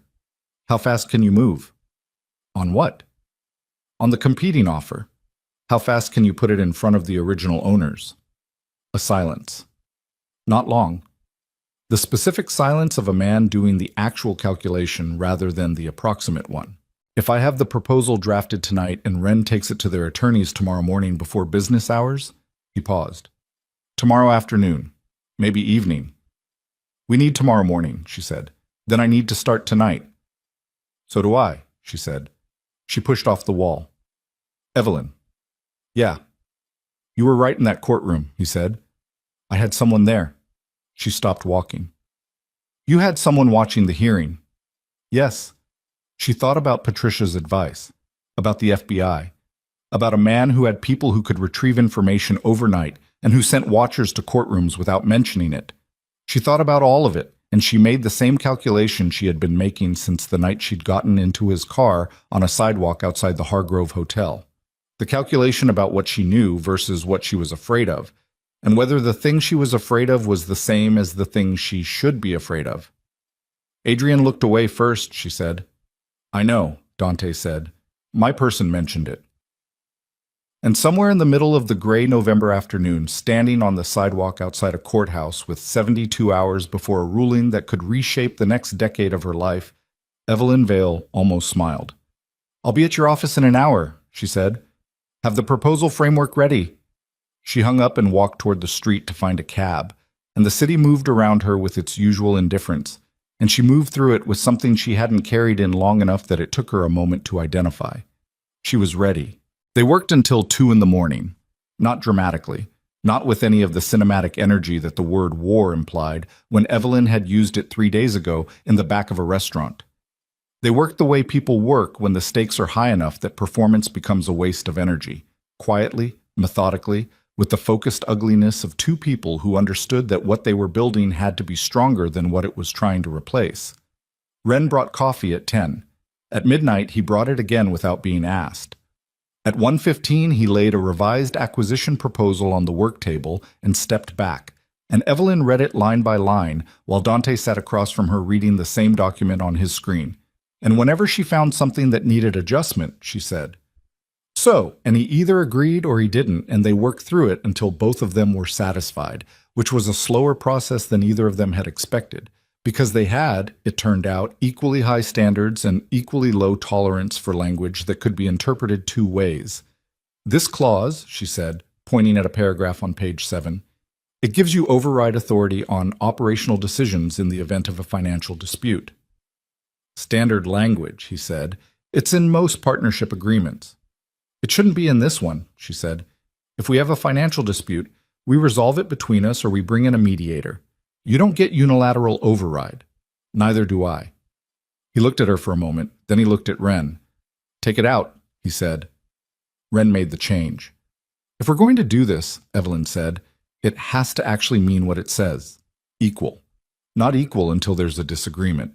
"Agreed," Dante said, without ceremony, without making it a moment. Just agreed, and the document moved forward.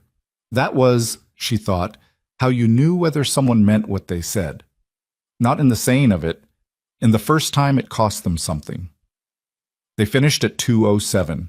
Ren printed the proposal and put it in a courier envelope addressed to the vineyard's legal representatives, with instructions to deliver it at 7 in the morning when the firm's office opened. Not 1 minute later. 7. Evelyn stood up and stretched and felt the hours in her back and her neck and the specific hollow behind her eyes that came from too much reading and too little sleep. Dante walked her down to the freight elevator. They stood in the industrial corridor waiting for it to arrive, and the building was entirely quiet around them, the kind of quiet that belongs exclusively to very late at night in working buildings when the work is done. "The owners will have it by 7:15, Dante said. "Their attorneys will need a few hours to review. We should hear something by noon. If they're going to counteroffer, it'll be tomorrow afternoon," she said, "before the Whitmore team gets to them." "Yes." The elevator arrived, old, slow, the grill taking its time. "Get some sleep," he said. You too." She got in the elevator. He stood in the corridor watching the grill close, and she watched him through it. The composed face, the scar above the eye, the quality of stillness that she had initially found unreadable and now understood as the particular stillness of a person who had survived enough difficult things that they had stopped requiring the world to be otherwise. The grill closed. The elevator descended. She slept 4 hours. It was, under the circumstances, a triumph. Patricia called at 8:47. "Judge Carver issued her preliminary ruling," she said. Evelyn sat up. "Already?" "She must have worked through the night. It's not the final order. That takes 72 hours to formalize. But she issued a preliminary finding." Patricia's voice carried something Evelyn hadn't heard in it yet. Not quite relief. The precursor to relief, the breath before it. "She found in your favor on the partnership claim. The documentation was sufficient. The injunction stands, and she's indicated the final order will formalize your legal standing as co-claimant on the acquisition." Evelyn sat on the edge of her bed with the phone against her ear and said nothing for a moment. "Evelyn?" "I heard you," she said. I'm here." "Strickland will file an appeal," Patricia said. "Almost certainly. This isn't over. But the preliminary finding changes the landscape significantly. It means any competing offer you make now has a legal basis. You're not just a claimant, you're a recognized partner whose rights were violated by the existing acquisition structure." She paused. "Where are you with the Moretti proposal?" "It went to the Vineyard's attorneys at 7 this morning." A silence. "How solid is it?" "Solid," Evelyn said. "Better than the Whitmore deal?" She thought about the document she and Dante had spent 5 hours revising. The terms, the timeline, the operational structure, the legal clarity that made the Whitmore deal's consultant versus partner ambiguity look like what it was, a deliberate manipulation rather than an oversight. "Yes," she said. Better in every particular that matters to an owner who wants their vineyard to become something. Then we have a window, Patricia said. Use it today. She was out of the apartment by 9:30. The call she didn't expect came at 10:44. Not from Patricia. Not from Dante. From a number she recognized after a beat as belonging to the Whitmore family's private line. Not Adrian's personal phone, but the estate number. The one that rang in the house itself. The house she had visited 14 times over the course of the acquisition and had once briefly imagined might become something she was connected to permanently. She picked up. Evelyn. The voice on the other end was older, not Adrian.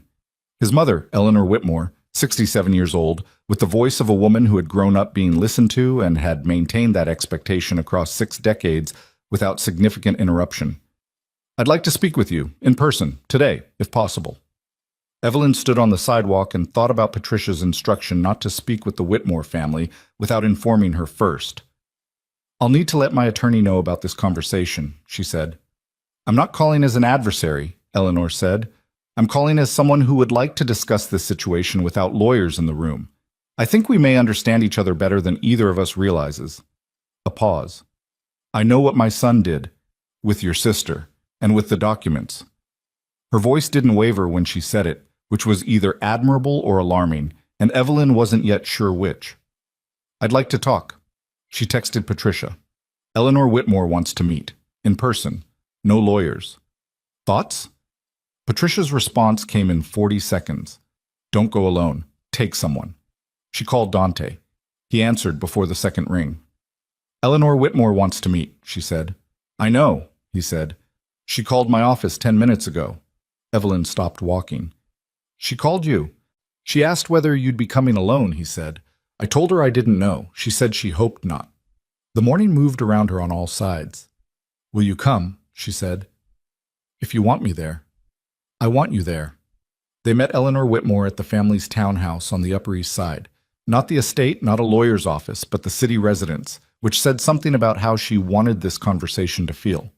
The townhouse was old and well-maintained in the way of things that are valuable enough to be taken care of without being transformed. A housekeeper opened the door. Eleanor was waiting in a sitting room that smelled of old wood and cut flowers, standing near the window rather than sitting, which was the posture of a woman who had decided to receive them on her own terms. She looked at Dante first, not with fear, with the careful assessment of a person who had spent a lifetime evaluating the people her family dealt with and had gotten very good at the evaluation. Then she looked at Evelyn. Sit down, she said. Please. They sat. Eleanor remained standing for a moment, then sat across from them with the deliberate movement of someone managing a body that was not always cooperative, and folded her hands in her lap. I'll be direct, she said. The family's financial position is not what it was. I imagine you know that. Yes, Evelyn said. The vineyard acquisition was Adrian's attempt to stabilize it. He was not wrong that it could work. He was wrong about... She paused, pressed her lips together briefly. He was wrong about how he went about it, about the documents, about Evelyn's role. She looked at Evelyn directly.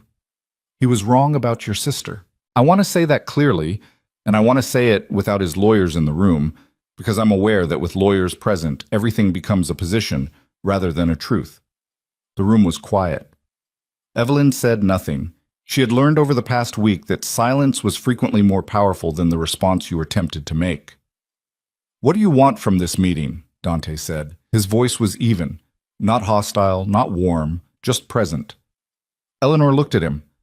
I want to know whether there is a version of this situation that doesn't end with my family's estate being publicly dismantled while my son's personal failures become a news story. She paused.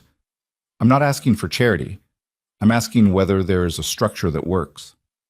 What kind of structure? Evelyn said. The Whitmore name still means something in this industry, Eleanor said. Not what it once did, but something. If the acquisition moves forward under different terms, under your terms, she looked at Evelyn. Is there a way to keep the name involved? Evelyn looked at Dante. He was watching her, not Eleanor, because he understood that this was her call, had always been her call, and was demonstrating that understanding by not making it his. She thought about the proposal sitting on a vineyard attorney's desk across the city.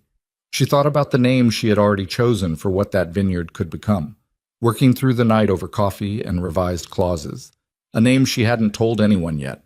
She thought about Eleanor Whitmore standing at her window with the posture of a woman who had arrived at a conversation she had not wanted to need. The Whitmore family contributed the initial property connection, Evelyn said. That has value. If the acquisition moves forward under the new structure, I would consider a minority acknowledgement. Not ownership, not operational involvement, but a formal recognition of the original introduction. An historical note in the vineyard's documentation. Something that doesn't disappear. Eleanor looked at her for a moment. That's less than Adrian would have gotten. Yes, Evelyn said. It's more than he deserves. The silence that followed that statement was not comfortable. It was, however, honest, and Eleanor Whitmore appeared to be a woman who had lived long enough to value honesty over comfort when the two were in conflict. What about the family's debt position? Eleanor said. If the deal falls through entirely, that's not my problem to solve, Evelyn said. Not unkindly, not cruelly, just accurately. I'm sorry about the estate. I understand what it means, but the situation your family is in exists because of decisions your son made, and I am not the person who should be managing the consequences of those decisions. Eleanor absorbed this. Her hands in her lap were still, the stillness of discipline, of a woman who had learned not to let her hands betray what her face was controlled enough to conceal. All right, she said. Evelyn? Another voice. From the doorway. Adrian. She turned.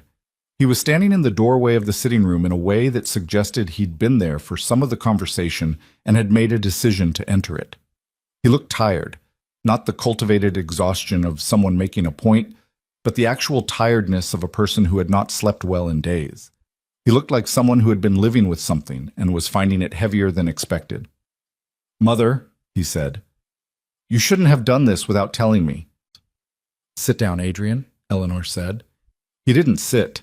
He stayed in the doorway and looked at Evelyn, and the look had too many things in it to sort cleanly. Guilt, defensiveness, and somewhere underneath both of those, something that looked like the remains of something genuine that had been buried under too many bad decisions to be visible until now.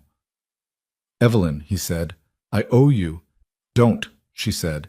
I need to say, Adrian. Her voice was not raised. It was not theatrical. It was simply the voice of someone who was done waiting for other people to decide what they deserved. I'm not here for an apology. I don't need one to move forward. What I need from you is to drop the counterclaim and instruct Strickland not to file the appeal. His jaw tightened. The appeal prolongs something that is already decided, she said. Judge Carver found in my favor. The documentation exists. Diane So's statement exists. Your own voice on a voicemail saying, our vineyard 3 times exists. She looked at him steadily. You can spend the next 6 months fighting this and lose, or you can let it end today and preserve whatever professional standing you have left. Those are the options. He looked at Dante. Something moved across his face. Not fear exactly, but the particular discomfort of a man confronting the person his former partner had chosen to stand next to and finding that the choice made sense in a way he didn't want to acknowledge. Who are you in this? Adrian said to Dante. The question was blunter than it sounded, not aggressive, genuinely asking. A business partner, Dante said. Nothing that concerns you. Everything about you concerns me, Adrian said. That's your prerogative, Dante said. It doesn't change what Evelyn asked you. Adrian looked at his mother. Eleanor looked back at him with the expression of a woman who had made her own assessment of the situation and was waiting for her son to reach the same conclusion she had. He looked at the floor. He was quiet for longer than the room was comfortable with. I'll call Strickland, he said. No appeal. Evelyn nodded. The counterclaim? I'll withdraw it. She stood. Thank you. He looked up. That's all? What else would there be? He had no answer. She hadn't expected one. She walked to the door. Dante stood and followed, and they were almost to the hallway when Adrian said her name one more time. She turned. He was still standing in the middle of the sitting room, his mother behind him, and he looked like a man who understood, perhaps for the first time, the full weight of what he'd had and what he'd spent it on. Was it ever real? He said.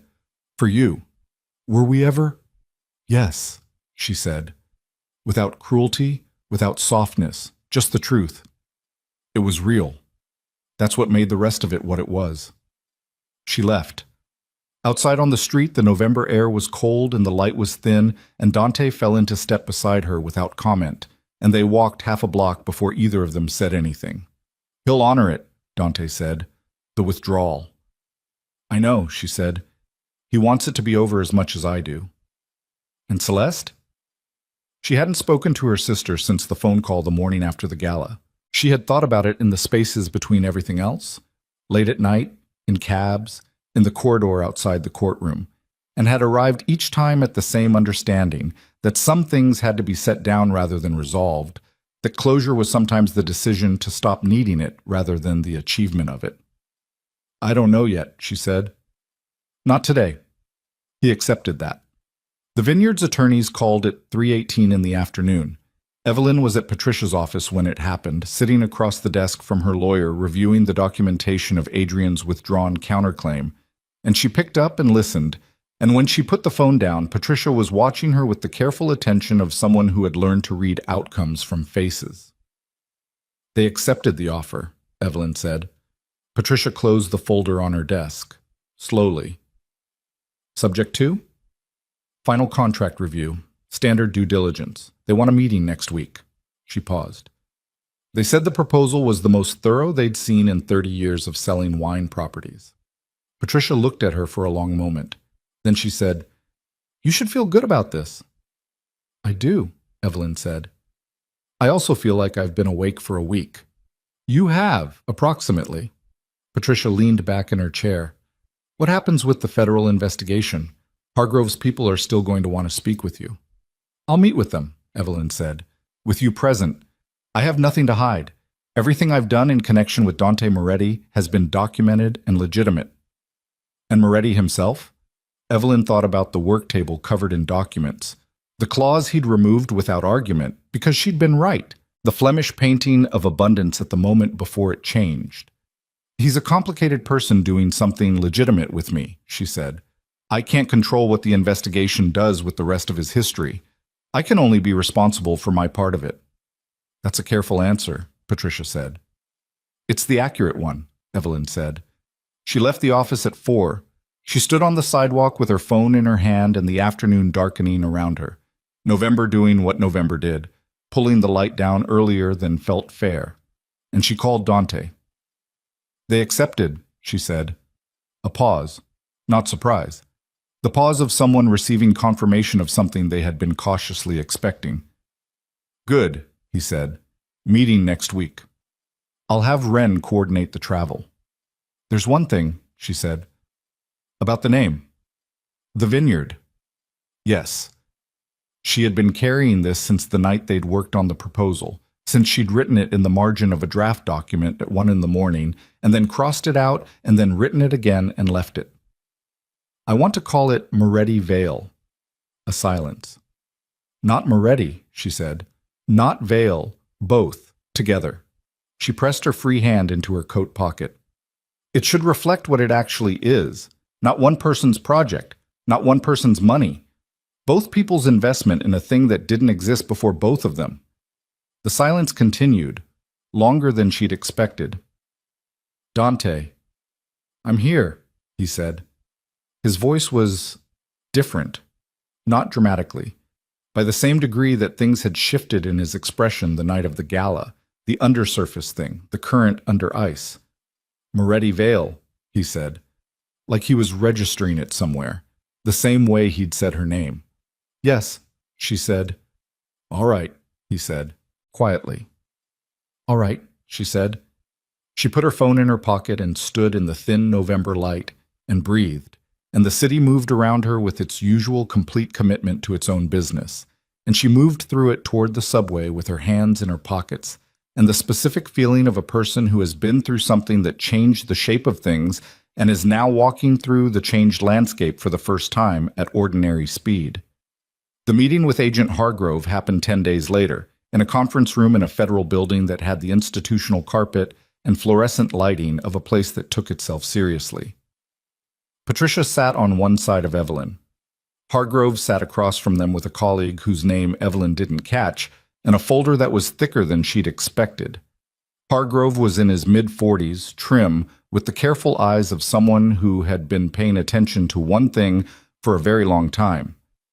He asked his questions methodically, without aggression, the way Patricia had predicted, thorough rather than hostile, which was in some ways more unnerving than hostile would have been. He asked about the gala.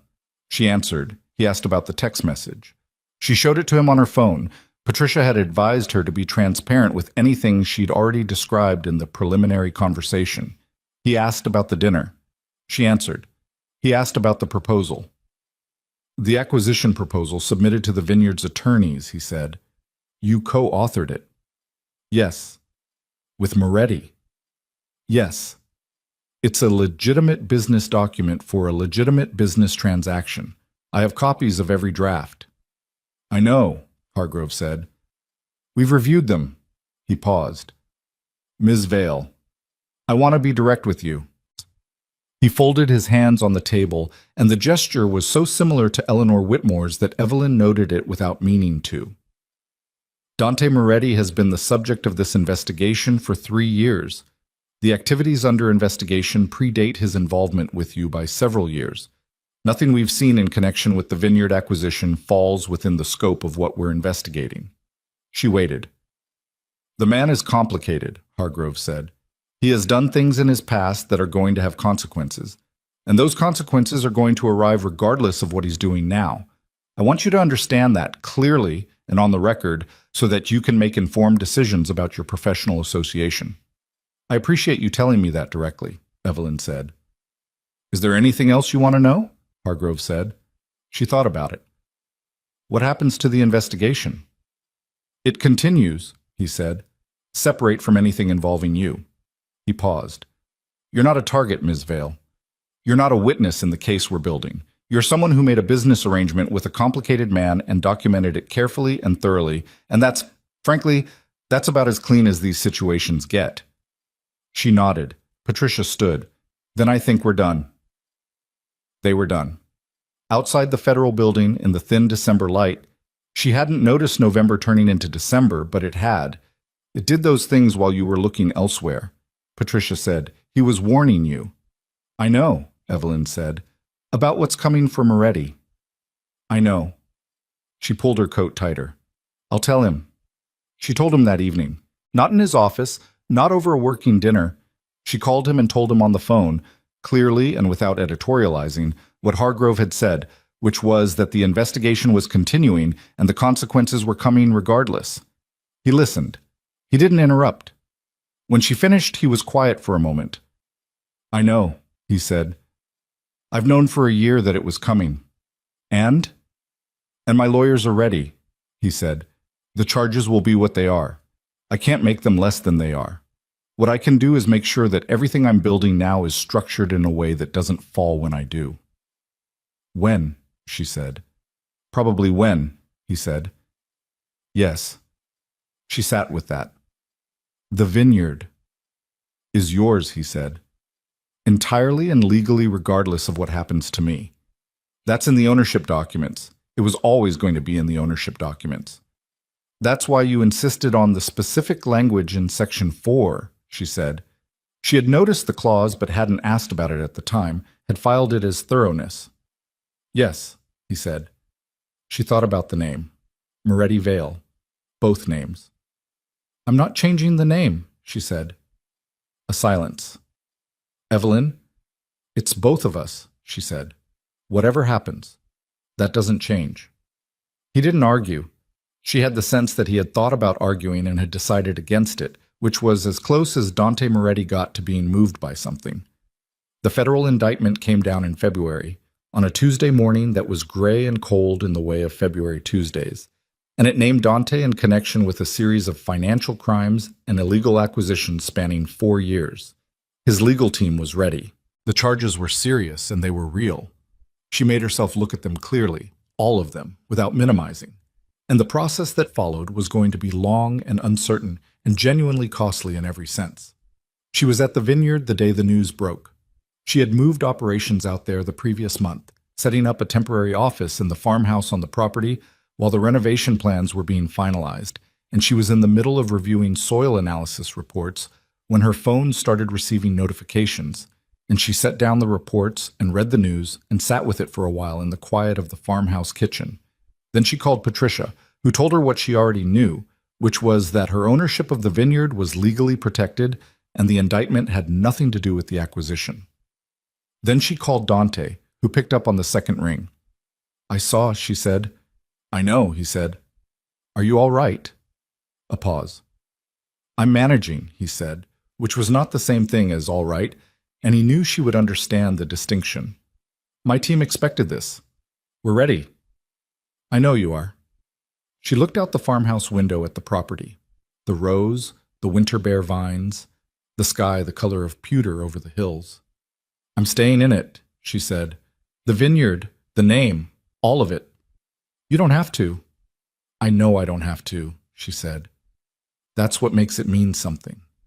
He was quiet for a moment. "When the trial is over," he said carefully, "whether it goes one way or the other, we'll deal with whatever it is when it is," she said. "That's what we do." "You're not afraid of it," he said. Not a question. "I'm afraid of some of it," she said. "I'm going forward anyway." The trial lasted 7 weeks.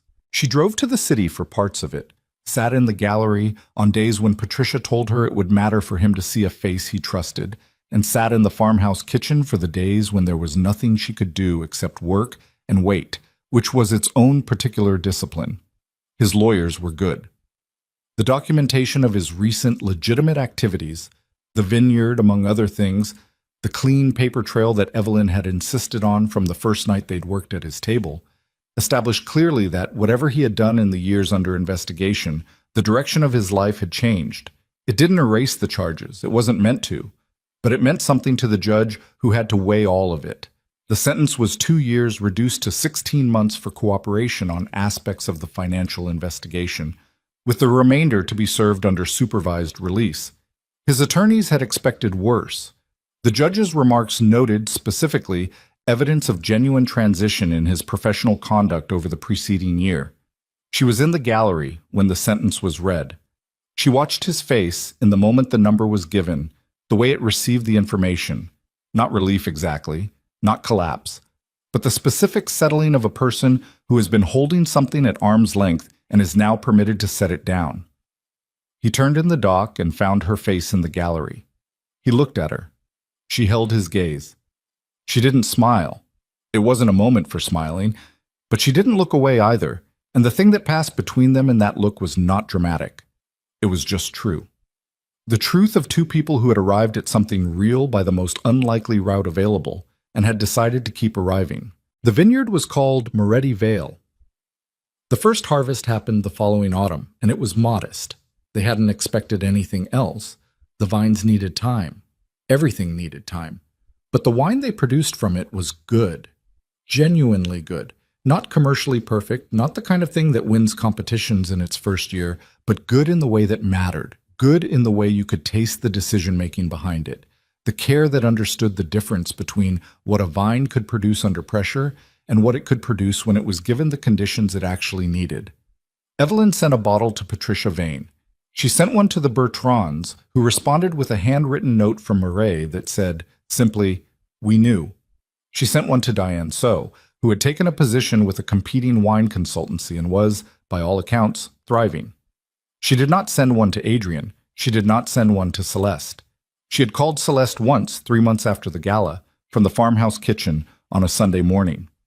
The call had lasted 11 minutes. Celeste had been defensive in the first 5 minutes and quiet in the last 6.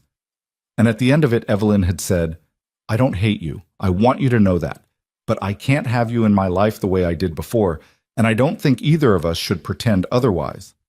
Celeste had said nothing for a moment, and then she'd said, "Okay." And that was where they had left it. Not reconciled, not definitively severed, just honest about what had been lost and what it would take to rebuild it, which was more than either of them had right now, and possibly more than either of them ever would. And accepting that was its own kind of grief that she allowed herself to feel without rushing through it. Dante came back to the vineyard in the spring, 16 months after the sentence, On a morning that was clear and warm in the way that spring mornings occasionally achieve, the kind of morning that doesn't remind you of anything except itself, that exists entirely in its own right. She was in the east block of the property, checking on a section of vines that had shown some disease pressure the previous summer and had spent the winter being treated, and she heard the car on the gravel drive and recognized the sound of it before she turned around. He looked different, slightly. The way people look after they've been through something that marked them. Not diminished, not broken, but changed in the way of things that have been under pressure and have held. He was thinner. The lines around his eyes were deeper. He carried himself with the same stillness he always had, but there was something in it now that was less controlled and more actual, like a man who had been stripped of everything unnecessary and was standing in what remained and finding it sufficient. He stopped at the edge of the vine row. She looked at him. She was holding a pruning tool in one hand and had dirt on her jacket, and she had been up since 5:30, and her hair was doing something she hadn't addressed, and she was aware of all of this and cared about none of it. "The East Block looks better," he said. "The treatment worked," she said. "Mostly. We lost about 10% of the yield projection, but the rest of the vines are healthy." He nodded. He looked at the vines, at the sky, at the property that had been a failing acquisition and was now slowly and genuinely becoming something. "Moretti Vale," he said, like he was reading the name for the first time. "Yes," she said. He looked at her. She looked at him. "I'm back," he said. "I know," she said. "I can see that." "I don't know exactly what that means yet," he said. "What I'm building from here. I have some ideas, the legitimate kind." "I know you do," she said. "We'll figure it out." He walked toward her down the vine row, slowly, the gravel and earth under his feet, the spring light doing what spring light does. And he stopped when he was close enough that she could see the fullness of the change in his face, the cost and the arrival, both at once. And she looked at him the way she looked at a wine she intended to understand, without rushing, without deciding before the information was complete, with the full attention of someone for whom the thing in front of them was worth taking seriously. "You stayed," he said. "I stayed," she said. It was not a declaration. It was not a moment designed for memory. It was simply the truth, stated between two people who had learned, through a process that had been expensive for both of them in ways they hadn't anticipated, that truth stated plainly was more valuable than anything performed beautifully. She handed him the pruning tool. He took it. She walked ahead of him down the row, and he followed, and they worked through the morning in the way they had built things from the beginning, together, with honesty, with the willingness to say when something needed to change and the discipline to change it, under a sky that moved from pale to blue to the rich, specific blue of mid-morning that exists above working land and nowhere else, in a place that had their names on it and the work of both of them in its soil, growing toward something that had no guarantee of being anything in particular except real, which had always been, for both of them, the thing that mattered most.